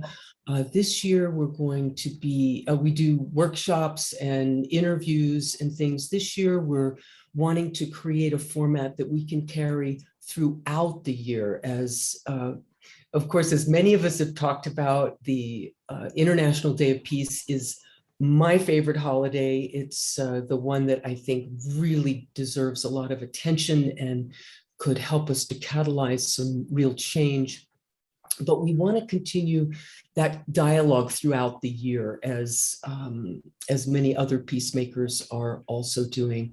And part of the theme there is small acts of immeasurable benefit. So the invitation is to help people find ways in their everyday lives that they can support this awakening of our planet through simple things, through their relationship with themselves, through their relationships with each other, through the way we treat our planet. So there's lots of wisdom that's contained in ordinary voices. And so we like to shine a light on that and point to people, share the wisdom of our experience, and invite people just to take a small step towards creating change. Beautiful. Well, Shay, I'm really looking forward to having you on the show next Friday night. People can learn more by going to Shay, that's SHEY, global.com. We're all going to learn how to follow the Peace Trail. It'll be a wonderful way to kick off Peace Weekend. And I'm really looking forward to getting to know you next Friday night. Thank you for being with us tonight. And thank you, Valerie, for turning us on to Shay. And speaking of Valerie, here's Deborah to introduce Valerie for her next song. We are lucky to have another song with Valerie, and this is going to be a live performance. She is so versatile with so much she can do, but there's always so much love, so much good juju. And she is the co-founder of the world-renowned Starlight Orchestra, and she creates musical experiences at concerts and workshops and private events. And we're so happy to have you with us again and give us some of your magic again. Thank you, Valerie. Yay, thank you. And I was just, I'm just looking at behind me. I also want another shout out to Shay. She created all this art that's in my studio. So I'm just gonna move out of the way. She created this for the Sedona Yoga Festival, the banners behind, and here they are in my studio. And that is a painting that's also, she has an amazing collection of work, including transformational jewelry. So I just wanted to share that, you know, there's within everything that we do and we express, there's intentions, and there's it imbued with what our dreams and what we want to share with the world. And I'm doing that with music, and Shay's doing that with all of her projects, her speaking and her art as well. And I want to just, before I do the song, draw a little attention to another very special person, mentor to me, a teacher and a dear friend. Her name is Tao Porshan Lynch. I'm just going to show you. She was 101 and a half when she passed away right before the pandemic. And she was a yoga teacher and a spiritual teacher, among other things. And we've done a bunch of projects together, and I scored music to her poetry and meditations. And it was part of this book called Reflections, The Yogic Journey of Life. And I took some of her teachings and I made a song out of it, and I used her voice and I put the music to it. And the reason that I share this tonight is because with so much going on in our outer world and so much drama, there's always it's important to remember to tune inward, that there's a whole world inside of us and the different dimensions and the different levels of reality. And Tao spoke about this. So I'm going to play along with this track with her speaking, and you could feel free to close your eyes or you can leave them open, but ponder the words. It's called Om Shanti Shalom. That was how she ended every yoga class, with these words: peace be unto you and all living things.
Tune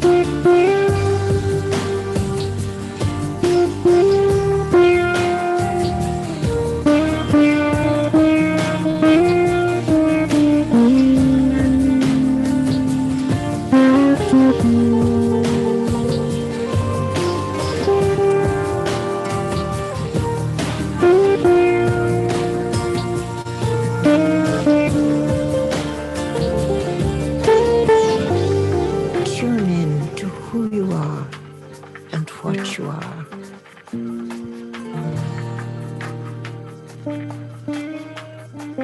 For you are more than this body, more than mind itself.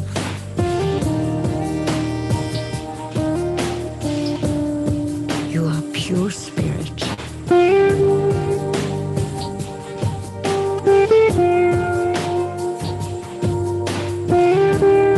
Pure energy.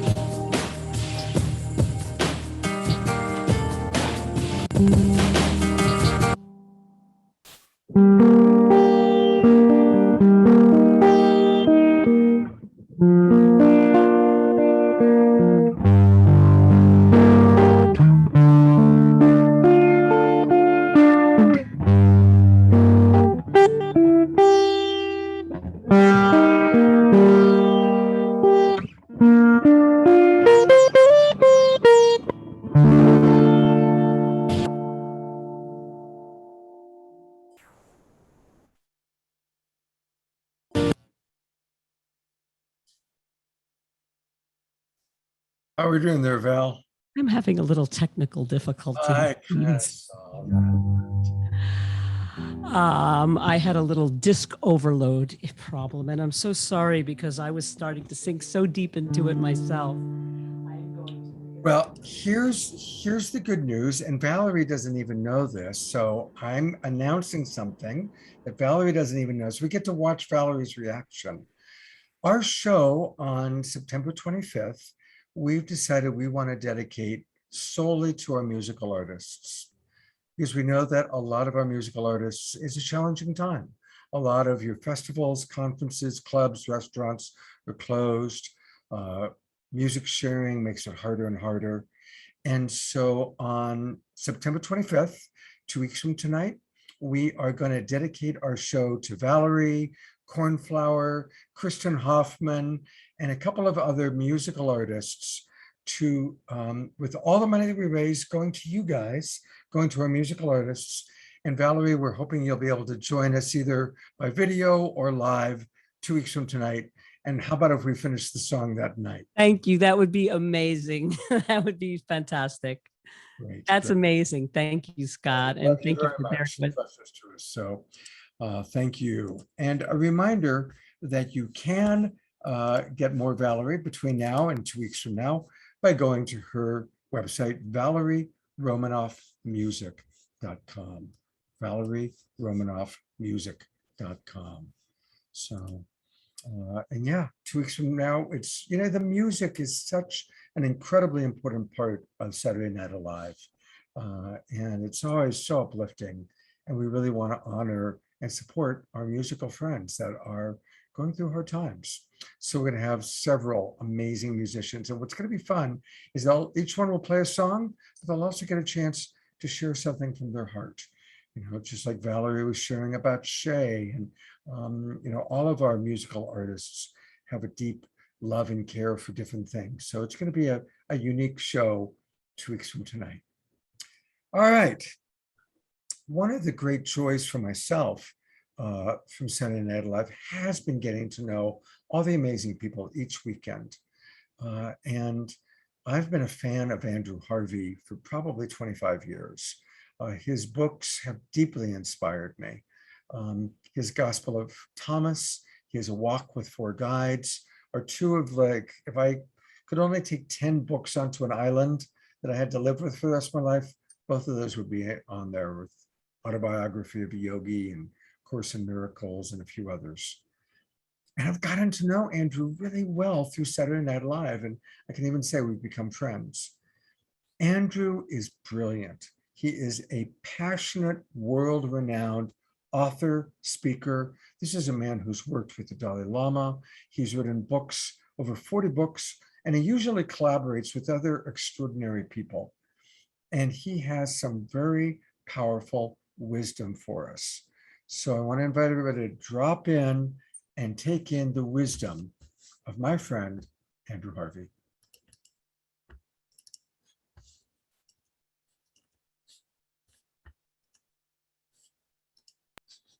And my little share screen thing is being a little ornery there. Let's try again. There we go. Welcome, Andrew. We are so grateful to have you with us tonight.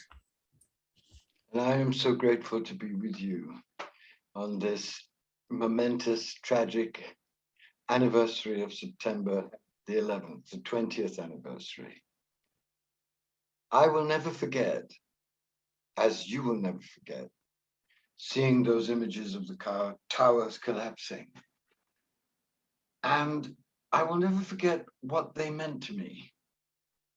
Because what I saw with my inner divine eye as the towers were collapsing was that the towers collapsing were like the water breaking of a monstrous birth, terrible birth, the birth of all the events that have ensued, which have caused so much heartbreak, so much tragedy to the Iraqis, to the Afghans, and to us, and to the American soldiers, men and women who died in those places.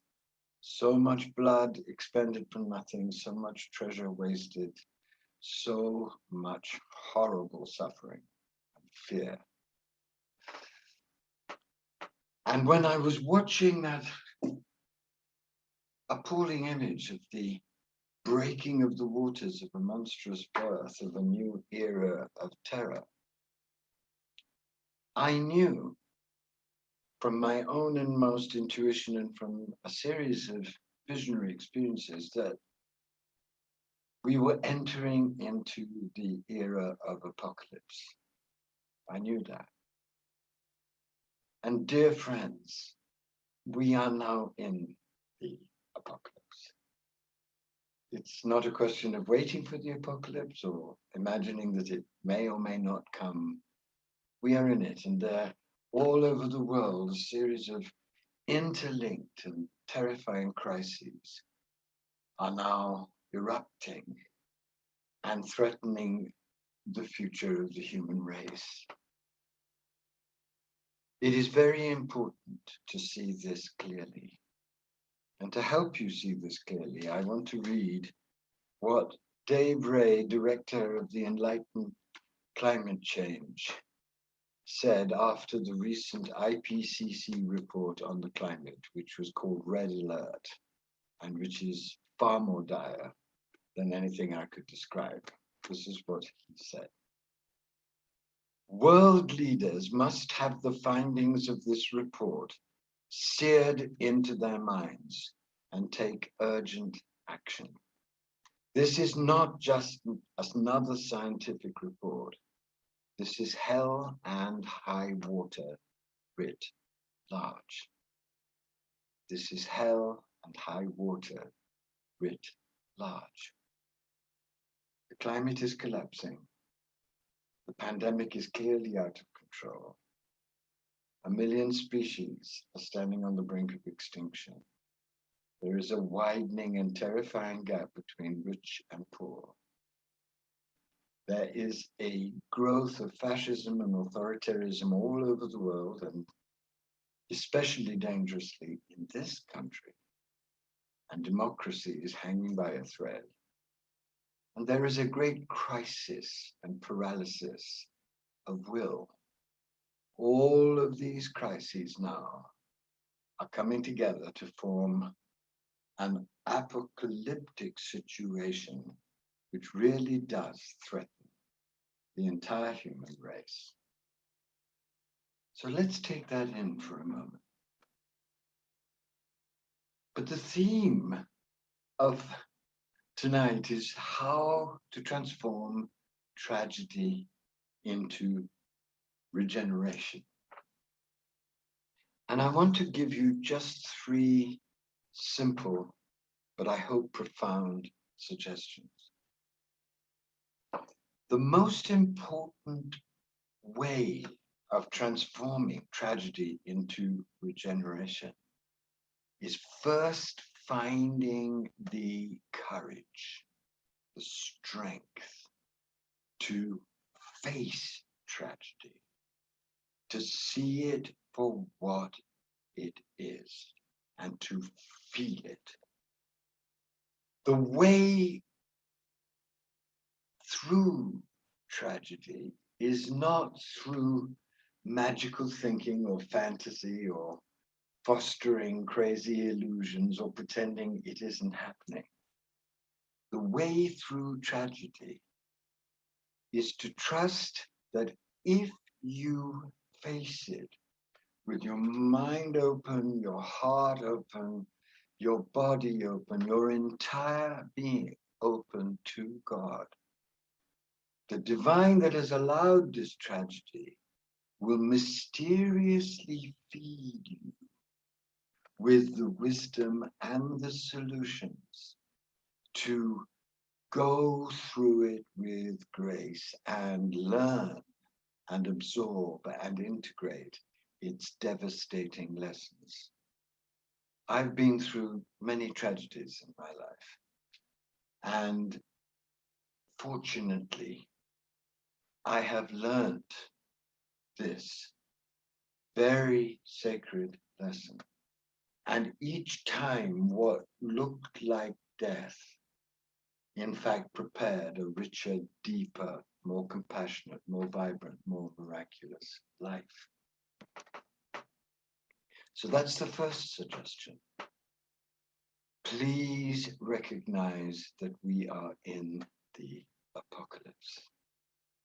Trust that this apocalypse is not the end. It's the end of one world, one way of being, one way of understanding everything, one way of living. And who knows how many millions and millions of humans will die, and who knows how many animal species will be annihilated. It's a terrible situation.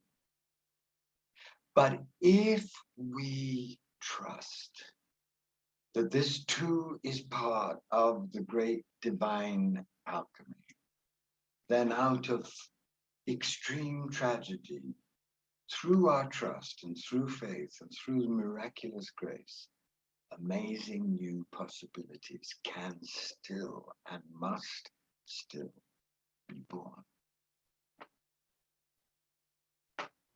The second suggestion is this. In a time of apocalypse, the time that was birthed by that monstrous collapse of the towers, that monstrous unleashing of the dark waters of this new era of terror. In an age of extreme danger, the most important thing that you and I can do is to plunge with an intensity and passion and faith that we have never before summoned into the deepest imaginable mystical practice. Because if we do, and this is something I know from my own inmost experience, we will discover something that will make our reason real and our whole heart expand with wonder. We will discover what the greatest mystics in all the traditions have discovered, which is that the extremist danger contains in its secret heart a seed of unimaginable possibility. The mystics call this process the dark night, and anyone who's been through an authentic dark night experience knows that while you're going through it, you again and again are threatened by insanity, by agony, by wanting to give up, by wanting to die. But they also know that if you can keep your heart alive through mystical passion, what will be graced you is a wholly new level of embodied divine consciousness. I have lived through a terrible dark night, and I have been partially resurrected by it. So I know that regeneration does not come from denying tragedy and apocalypse, but by bravely surrendering to the mystery of regeneration that is hidden at its heart. But you cannot find this out mentally. You have to surrender to the divine and do the deep inner work in trust, in blind faith, in relentless intensity. And then the divine will unveil to you the miracles that it wants to prepare, the miracles of birth out of the agony of death. That's the second suggestion. And please, please listen to me. Because there isn't any way out but through. And in this way through, the real mystics are our most hopeful and regenerative and transformative guide. Without knowing them, I would have gone mad. But knowing them, I trusted them. And I was reborn to do the work that I am doing now, with you and for you. My third suggestion is this. One of the deepest meanings of facing where we are and really starting to do the work of transformation with an intensity and trust that we have never managed before is that both form the necessary foundation for a global, worldwide revolution of non-violent resistance, of non-violent love in action through sacred activism. Sacred activism is the fusion at the greatest possible depth in our heart, minds, souls, and bodies of mystical illumination and radical, sacredly inspired action. And sacred activism isn't just one of the tasty dishes on the smorgasbord of possibilities before us. Sacred activism is our last and best hope.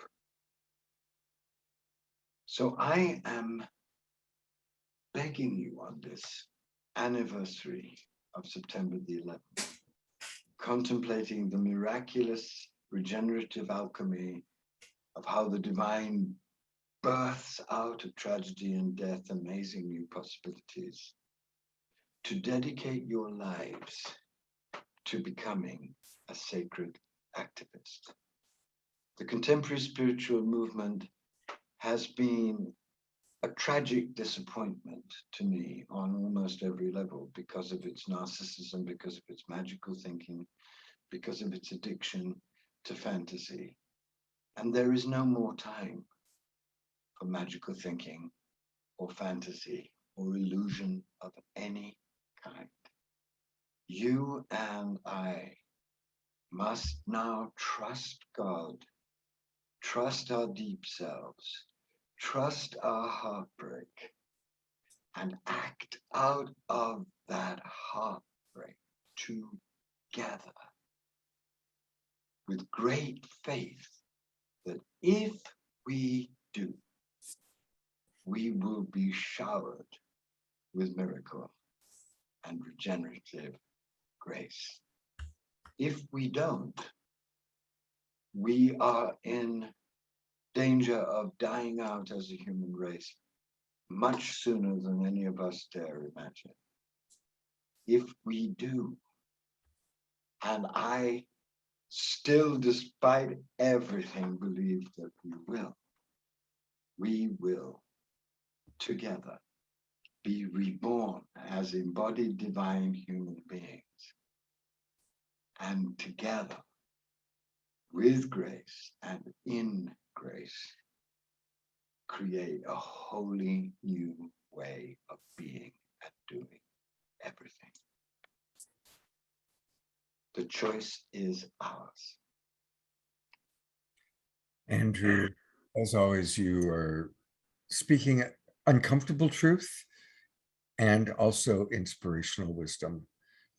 Thank you so much, and may we take your passionate understanding and clarity and apply it to finding the best ways to truly be of service. Thank you so very much.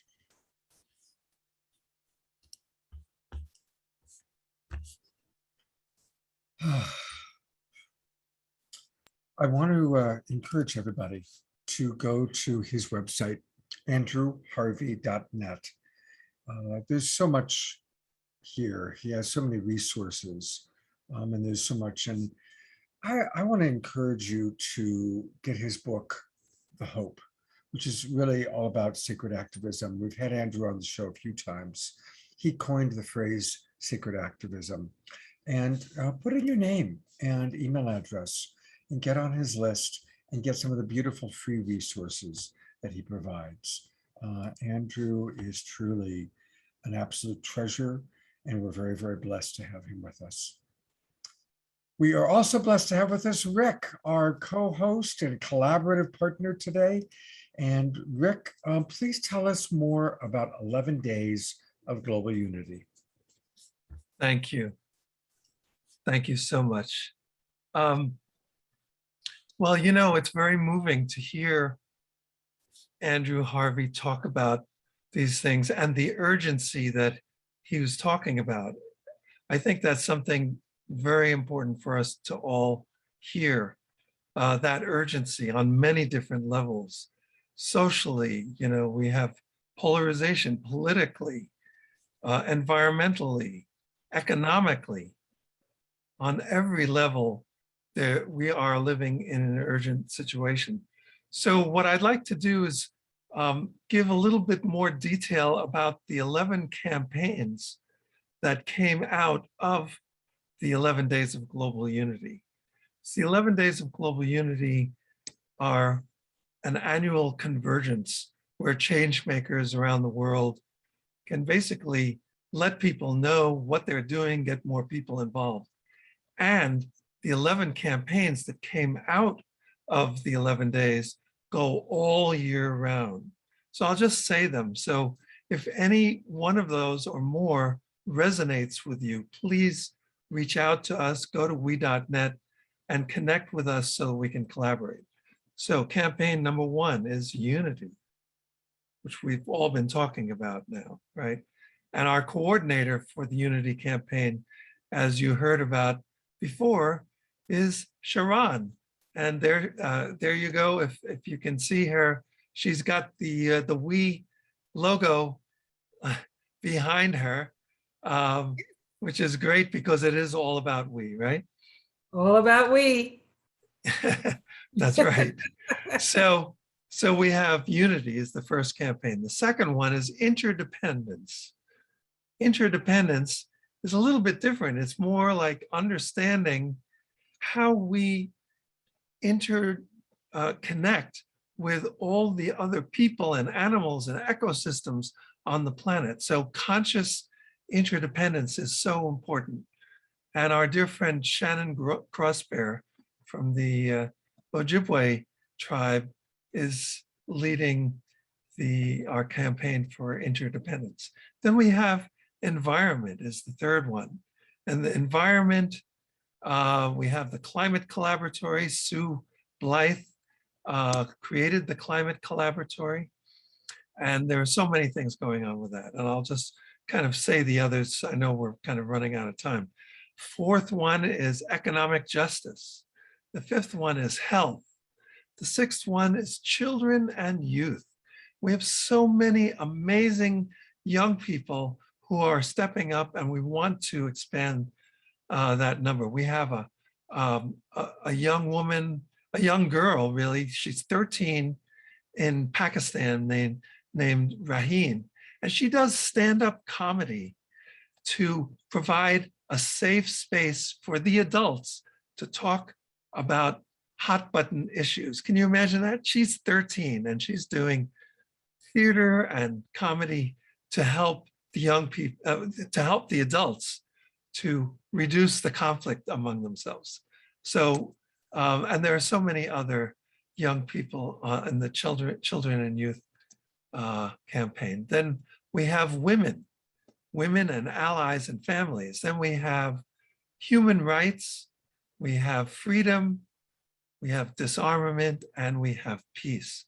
So all of these together form what we call a blueprint for global transformation. So if you are attracted to one or more of these areas, we want to work with you.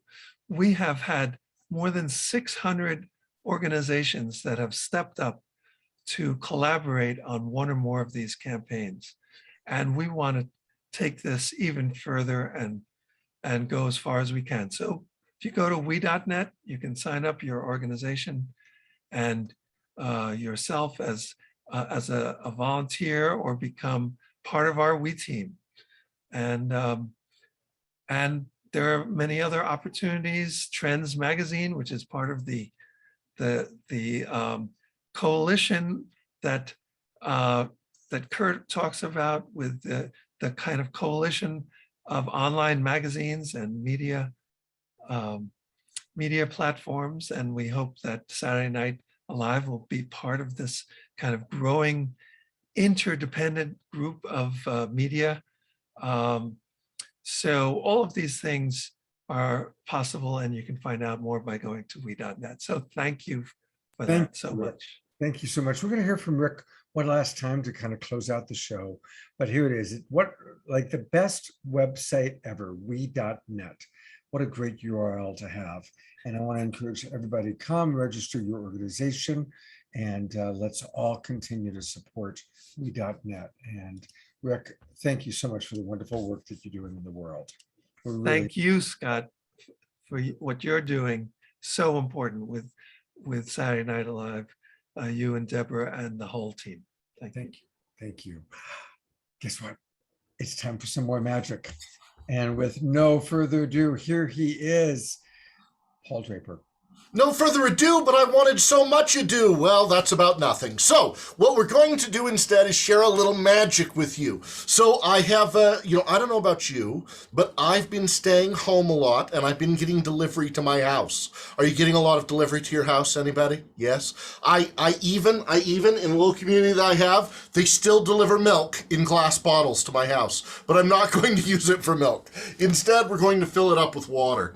You know, there's so many philosophers in so many different traditions throughout time who have talked about time and about how times change and how things are different in every generation. Many of you don't know, I used to be a professor of anthropology. I taught at the University of Nevada, Las Vegas before I ran away and became a full-time magician. But in every time period in human history, there are people that are saying, the end is near, it is almost here. But instead, what I ask you to think about is the fact that life is like a river, and we can only put our foot in it once, right? We all learned that in philosophy class. And the river passes by, it continues to flow like time. But our minds are trained generationally. Our evolutionary expert that was on here earlier can tell us more, but are trained to deal with terrifying things that happen in life. It slows the river down a little bit, so we remember each and every frame, so we remember where the danger comes from. If I place my hand over the top of this and turn it upside down, the water won't flow out. The second I move my hand, all that water will start flowing. Let's imagine that's that river of time, just like this. But something horrible happened. And so when we thought life was going to flow, everything stood still. And we remembered every moment And then suddenly we're snapped back and the world starts flowing. Stop! Something else horrible has happened. And we remember where we were and what we felt. And it was like everything stopped. And then the world goes, stop! There's just a little left there now. But we savor that moment and let it flow. Our brains hold on to these moments and we remember them. We hold on to them so that we know danger is in this field. There's a tiger coming from over there.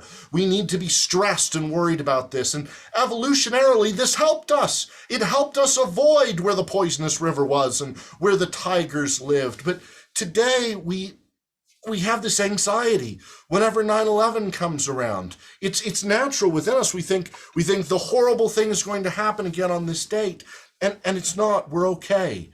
We have to remember the things that led to those terrible things, but we also have to see the good in the world when we all come together and when we all share. When we transform our own hearts to be more loving towards others. When we transform ourselves. As an anthropologist, my job is to jump into a society that's not my own and learn, not to judge, not to change them like a missionary might change the culture, but to learn their way of being, seeing, feeling, and believing. And so that's the big message. I have one last thing to share quickly. This is an old con game of magicians right here. We have all these different cards. I want you to try and find the Queen of Hearts right there. Where is she? She's over there in the center. Try and find the Queen of Hearts. Here, do we have someone to help me real quick, Scott? I think Sharon. Sharon, are you willing to help? Sharon, will you help me? I love the name Sharon. That's bring us both up so we can both be seen. So we're side by side. Co-spotlet. Sharon is Persian Farsi for lioness. Just say stop anytime you want, Sharon, and we'll stop. There? Oh, Sharon. Sharon, I cheated. Right there, that's that big card right there. That's the 10, that's not the queen. Why is that? Why is that? Because if it's big on this side, that means it's the smaller card over here on this side, right? So we'll try again. Just anytime you want, say stop, Sharon. Stop. Right there. Sharon, I cheated again. You got the big card. Oh, no, that's not fair, Sharon. That's not fair to you. Okay, what we're going to do instead, we're going to have some personal transformation, Sharon. We're going to have some personal transformation. One last peek so you know where it is. Personal transformation to find that queen. One last peek. You ready? Right there. Find the queen. Okay, this time, I want you to close your eyes and I'll move down. You just say stop anytime you want. Stop. Right there. How did she do, everybody? Let's see.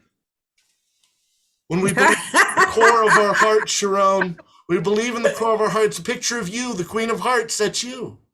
Thank you. Thank you, Sharon. When we believe in our heart and we believe in the power of people and helping people, we can change the world and manifest that truth and beauty through our kindness and connection to each other.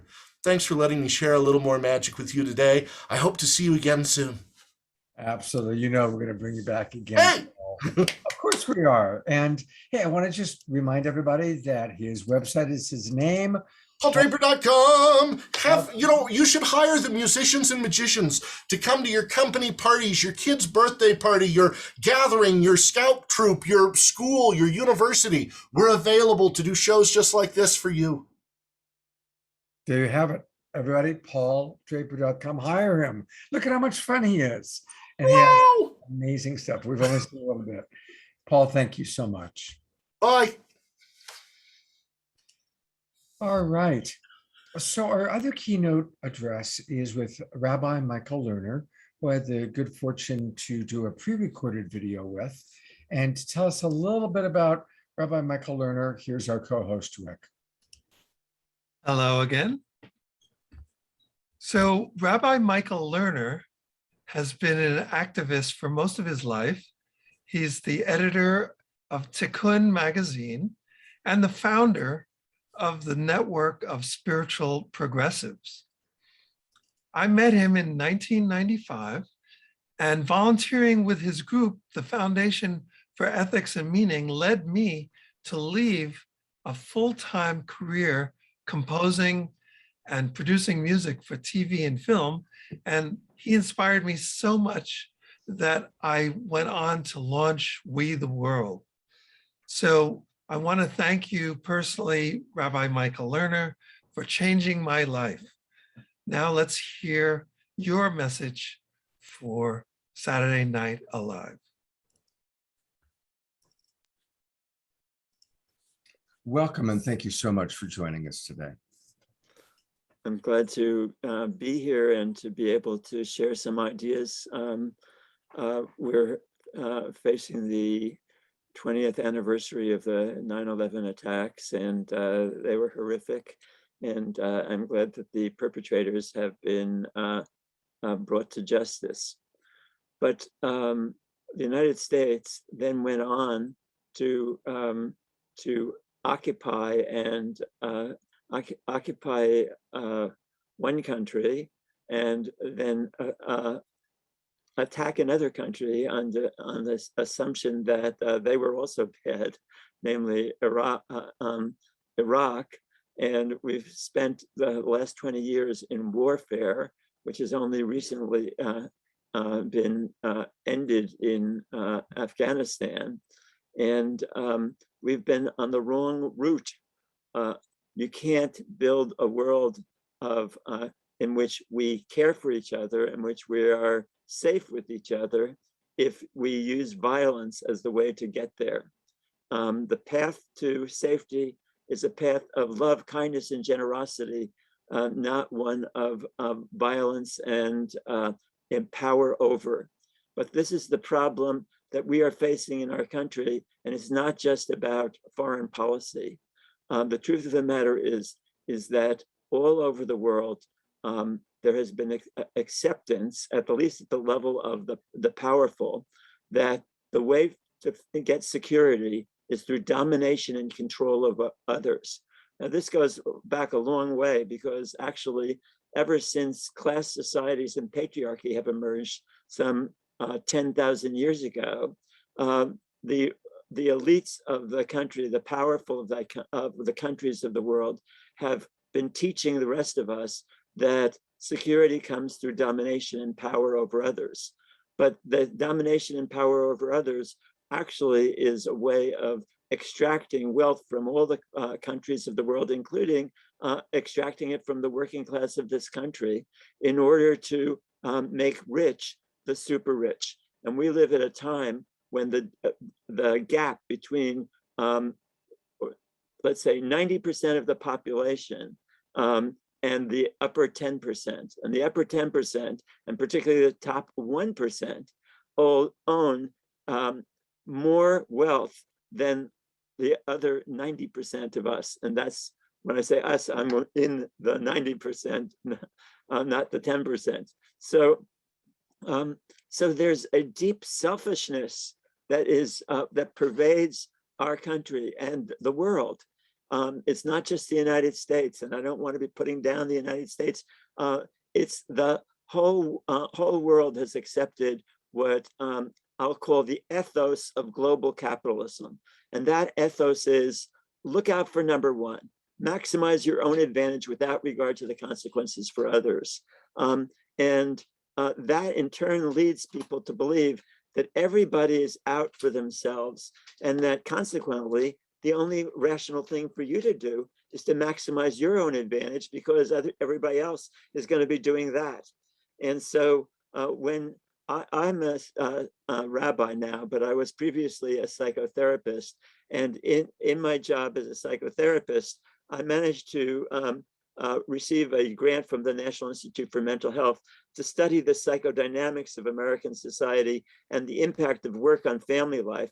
And in that, we asked people, what was it that were leading people to move from the liberal progressive world to the more conservative world, and in particular its assumptions that that we are out, everybody's out for themselves. And what they told us is that actually they have a hunger for meaning and purpose in their lives, but there's no place where that can be actualized in the world of work, because the world of work is built on the notion that your work is valuable to the extent that it maximizes the money and power of the people who own and control those corporations that you work for. Well, it turns out that those people who run those corporations have actually not focused on what's the best for America, not what's best for the people of the world, but rather what's best for their own money. And so there's a deep distortion in the value system of our society. And unfortunately, it cannot be repaired simply by each of us being a good person. Okay, I want all of us to be a good person. And as a rabbi, I'm very proud that my congregation is filled with lovely and wonderful people. I'm sure your congregations, if any of you are part of a religious community, are filled with wonderful people. But taking care, again, the assumption of much of that is look out for yourself, maximize your own well-being, and not just in material terms, but even in spiritual terms. So the spiritual life in the country also has been influenced by the ethos of capitalism, so that each of us is taught that really what we're here for is to maximize our own well-being, but in a context in which, meanwhile, the larger society and the corporations are following paths that have led to a dramatic environmental crisis worldwide. Again, it's not just the United States. This is the ethos of global capitalism. Everybody looking out for themselves, not paying attention to the needs of others. That's why we at Tikkun, and tell you, we're at TIKKUN.org, tikkun.org. It's a magazine, an online magazine that I urge you to go to and look at it, because we actually have an environmental and social responsibility amendment to the Constitution that would make a big difference in the way that we are destroying the planet. But right now, everybody is thinking to themselves, yeah, I know that there's this larger problem, but I can't do anything about it. And this is where we need to take a step towards overcoming the notion that nothing fundamental can be changed, and therefore the only rational thing you can do is to pursue your own self-interest and to hope for the best. Well, it turns out that you can't transform things without there being a larger social change movement. And I mean a movement to overcome the capitalist ethos and to replace it with a new bottom line. The old bottom line says every institution or corporation, our healthcare system, our education system, our legal system, our government gets judged efficient, rational, and productive to the extent that it maximizes money and power. We say at Tikkun and our organization, which is called the Network of Spiritual Progressives, which is also online at spiritualprogressives.org, we say that there needs to be a new bottom line. And the new bottom line is this, that every institution, corporation, government policy, our healthcare system, our educational system, our cultural systems should be judged efficient, rational, and productive to the extent that they maximize love and caring, kindness and generosity, ethical and spiritual consciousness, caring for the earth and paying attention to the earth's needs, and seeing other human beings, not in terms of what I can get from them, how much will they fulfill my needs, but rather seeing every other human being as an embodiment of the sacred, and hence deserving to be cared for just for who they are, regardless of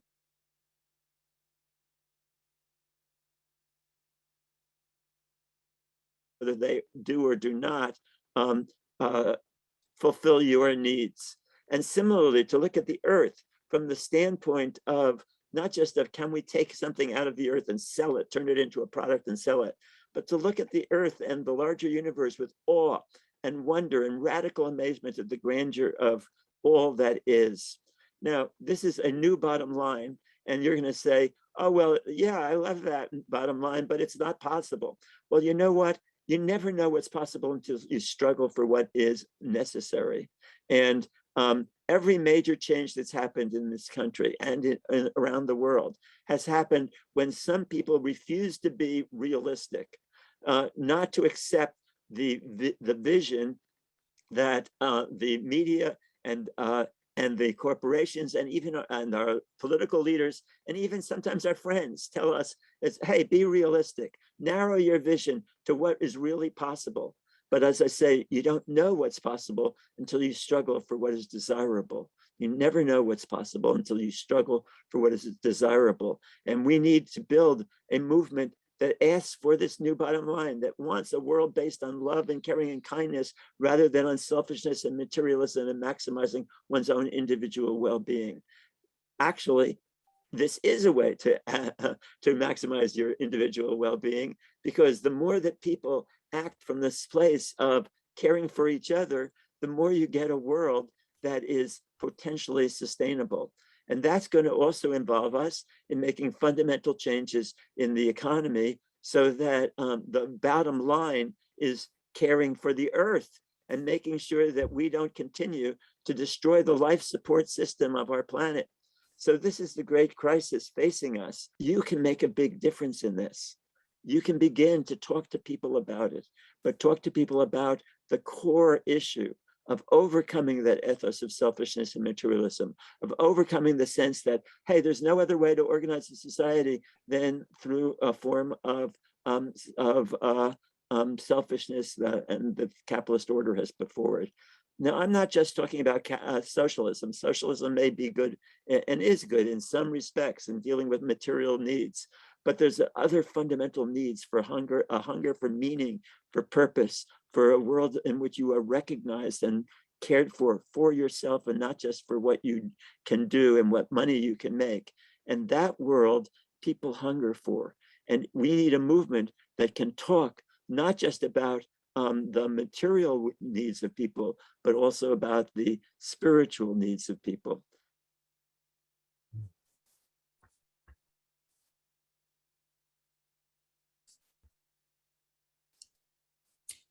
Wow, so much wisdom between what Andrew had to say and Rabbi Michael Lerner. We're really blessed to have wisdom keepers like this who are out there leading the way for us. So thank you. And thank you again, Rick, for arranging for Rabbi Michael Lerner to be with us. I'm going to bring Rick on, and I'm going to bring Deborah on. In a moment, Mario Stark is going to complete us with some music.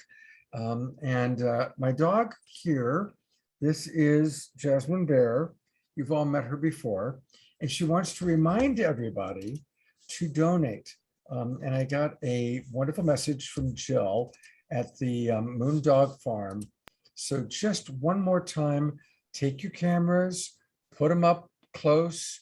You know, it's really easy. Just take your phone, put the camera up. And if you haven't donated yet, even if you only donate $5, it'll make Jasmine Bear very, very happy. And it'll help all those really unfortunate, or those challenged, I don't want to say unfortunate, those challenged animals that need our support. So let's do that, all right? Let's all be very, very generous. I donated, and I hope that all of you will as well. So thank you. And Jill's trying to get me the list of all the people who donated. And if it comes in before we are done tonight, I'll read the names. So Deborah, Rick, before we go to Maria, are there any final thoughts that either of you wish to share?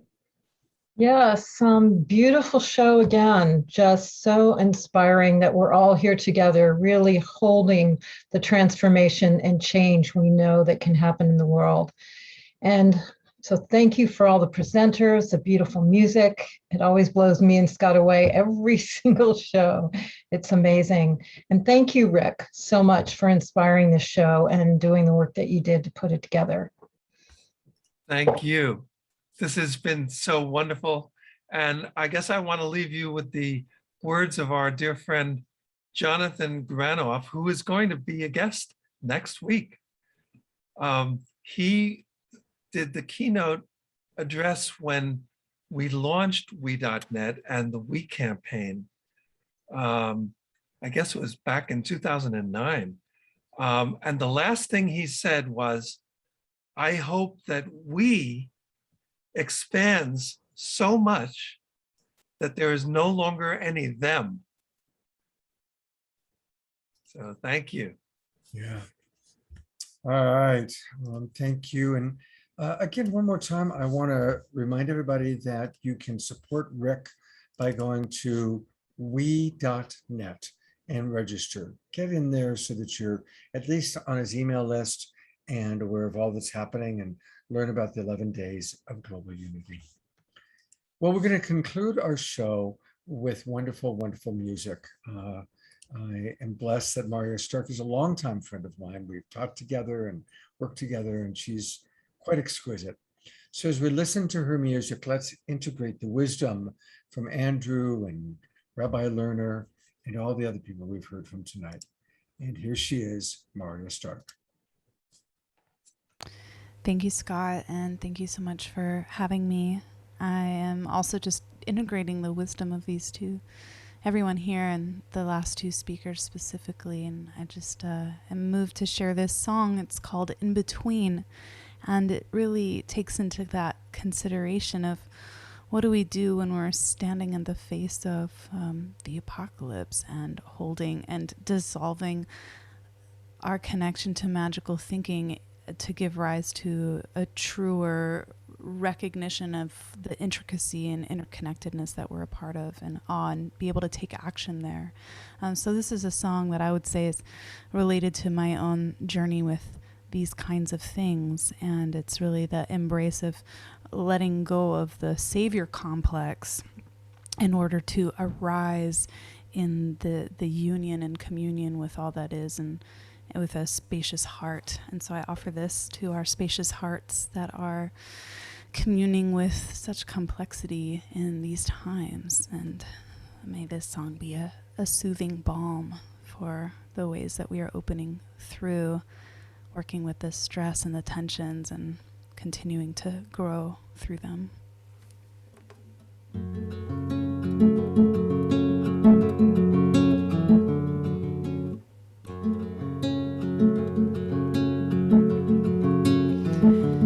I've got all the wonders of the world at my fingers, but none of them bring me closer to the truth. I've pulled cards from the deck to read my soul in their scriptures, but the pictures couldn't show me what to do. It's been a long night, and I'm just a fragile fire. I have pulled the sword from stone, and it was heavy, heavy. I've carved flutes from hollow bones, and now I'm ready, ready to mourn the death of stars. Watch them go out with a baying, and I'll sing every song that was shown in between, in between,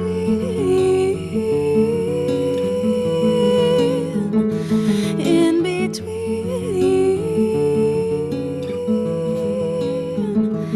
in between.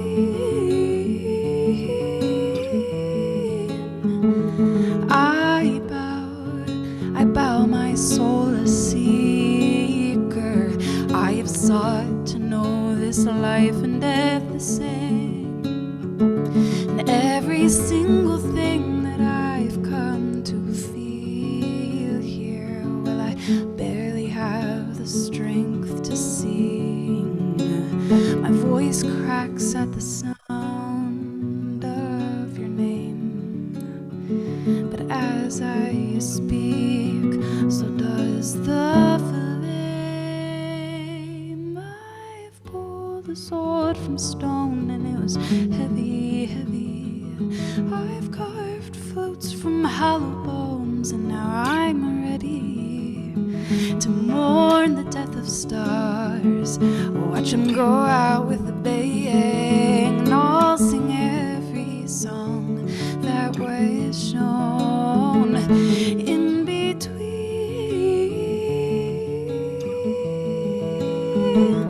in between,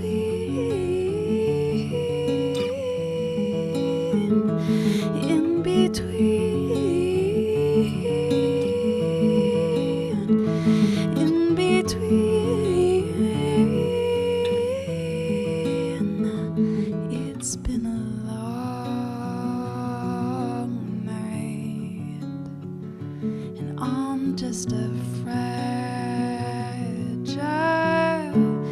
fire.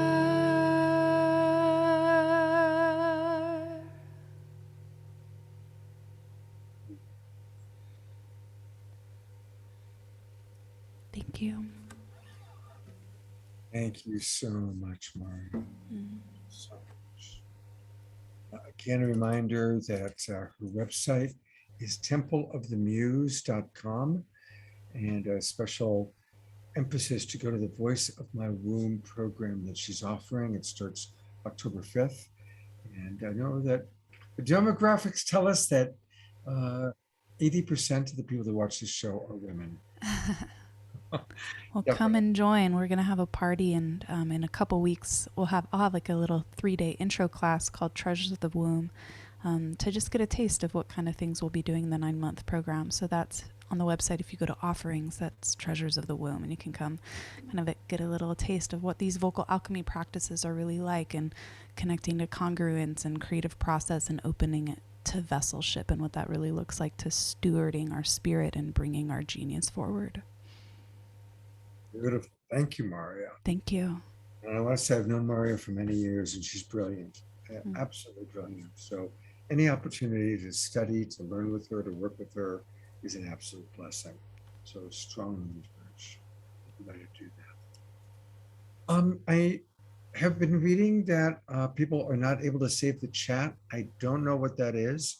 I have tried to fix it, but I've saved the chat. And anybody who wants the chat box, send me a Facebook private message and I will send you the chat box. So we'll handle it. And I'm easy to find on Facebook. I'm the only Scott Katamas on the planet. We're going to close in kind of a unique way. We have so many of our wonderful friends who are still with us. I'm going to actually go to gallery view and look at how many people are still with us. Valerie and Sharon, Lorna. Lorna helped us out a lot tonight. Maria, Rick, of course. Mrs. Future, that is Son Marion, who does our videos, and Kurt Johnson, all still with us. So what we're going to do tonight to kind of close out is we want to give each of you a chance to put a final message into the chat box. We still have almost 200 people in the Zoom room with us. Any of you watching on Facebook, you can also put it onto the Facebook pages and we'll see it. There's a wonderful piece of music that, didn't mean to start it quite so quickly. Oh, that's Imagine People. So you know what, Rick, I'm gonna need you, I downloaded your whole album. Which of these ones is it? Do you know? I think it's, oh, you mean which number? Yeah, which number, do you know? It's either 3 or 7, I think. Try. I'll tell you as soon as it starts. We're talking about a song called We the World. Right. So let's see. Let's see if this opens. No. Oh, not that. No, I think it might be 7. It's been a while. No, how do I stop it?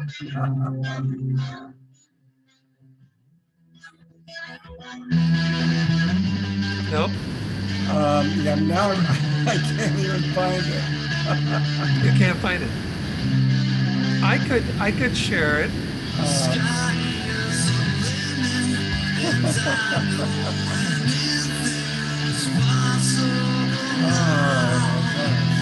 Do you want me to share it myself? Yes. Okay. Okay, so I will, here it is. I'll just open it up. I thought you had it ready there, but oh well. So while it's opening, I can tell the story about this. This is a unique song in the sense that 9 people from 3 countries actually collaborated on this song together. And should I share my screen? I cannot find where it's playing. do you want me to share my screen and share the song?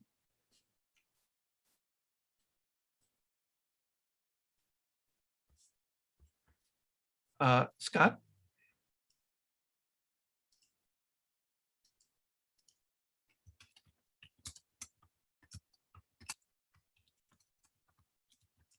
Hmm?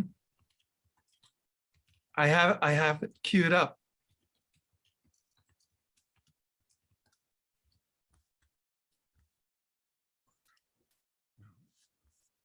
Would you like me to share it?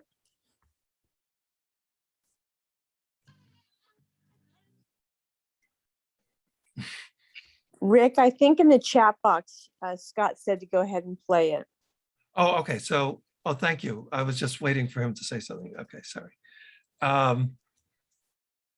Okay, so I'm going to share just the audio, and just so we can see each other.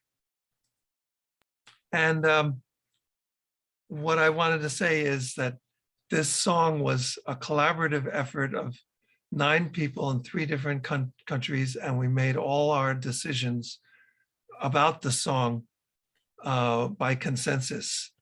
You know, even the lyrics, the chords, the melody, the groove, the mix, the vocals, and the lead vocalist, by the way, is Heidi Little, and I played keyboards on it. So. And thank you. I finally figured out how to turn off the wrong song. So, oh, okay. Should I start it? Yeah, go ahead. Please start it, Rick. You hear it? Yes.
Together, force field to weathers any storm. How union makes earth heaven, the bond that we form. Shows we the world, the insects, the plants and birds. We're the stars in the skies, we create the words to describe what we see, to take us where we wanna be. We all wanna be free. We the mountains, reach for the sun. Everybody, part of everyone. We the world, intentional kindness will take away the blindness. Peace and love will eventually find us. Enjoying harmony, creating shares of unity. We spread positive vibes through our communities. We the world, we the people, envision one that reaches all within the soul, that's the mission. Within the heart, joyously shared in peace and art. The art of share, the art of care. We say that's a decent start. The art of action in our lives ensures that the dream survives.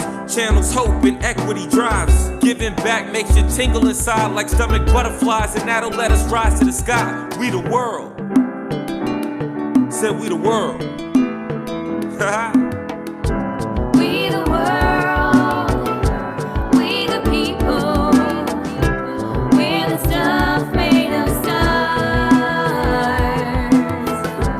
We the world, we the people, so near and yet so far.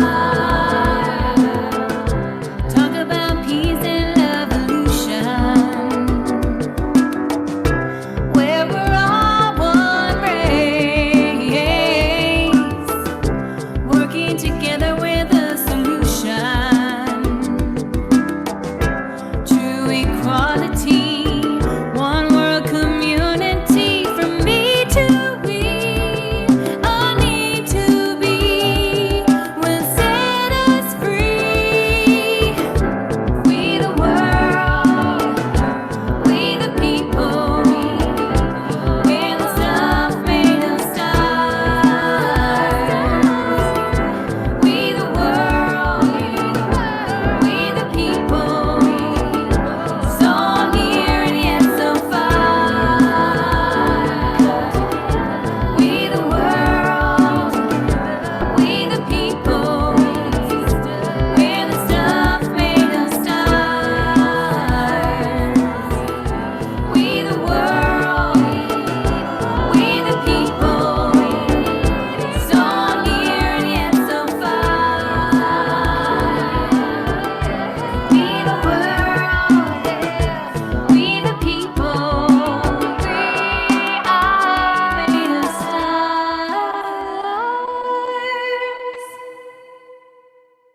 Beautiful. That was fantastic. Thank you, Rick. I'll stop. There we go. All right. Well, thank you, everybody. It's been a beautiful, powerful, powerful show. One last reminder, please join us tomorrow morning for a beautiful time with Eostar and Matthias on my Sacred Sunday show. The Sacred Sunday show is really wonderful. And it's very interactive. So come join us in the Zoom room, and it'll be a lot of fun. And there's Maria Stark, she's back. So thank you, everybody. Have a beautiful, beautiful evening. And I have saved the chat and we'll share it with anybody who needs it. Take care and have a beautiful Thank you. Good night. Thank you all. Bye-bye.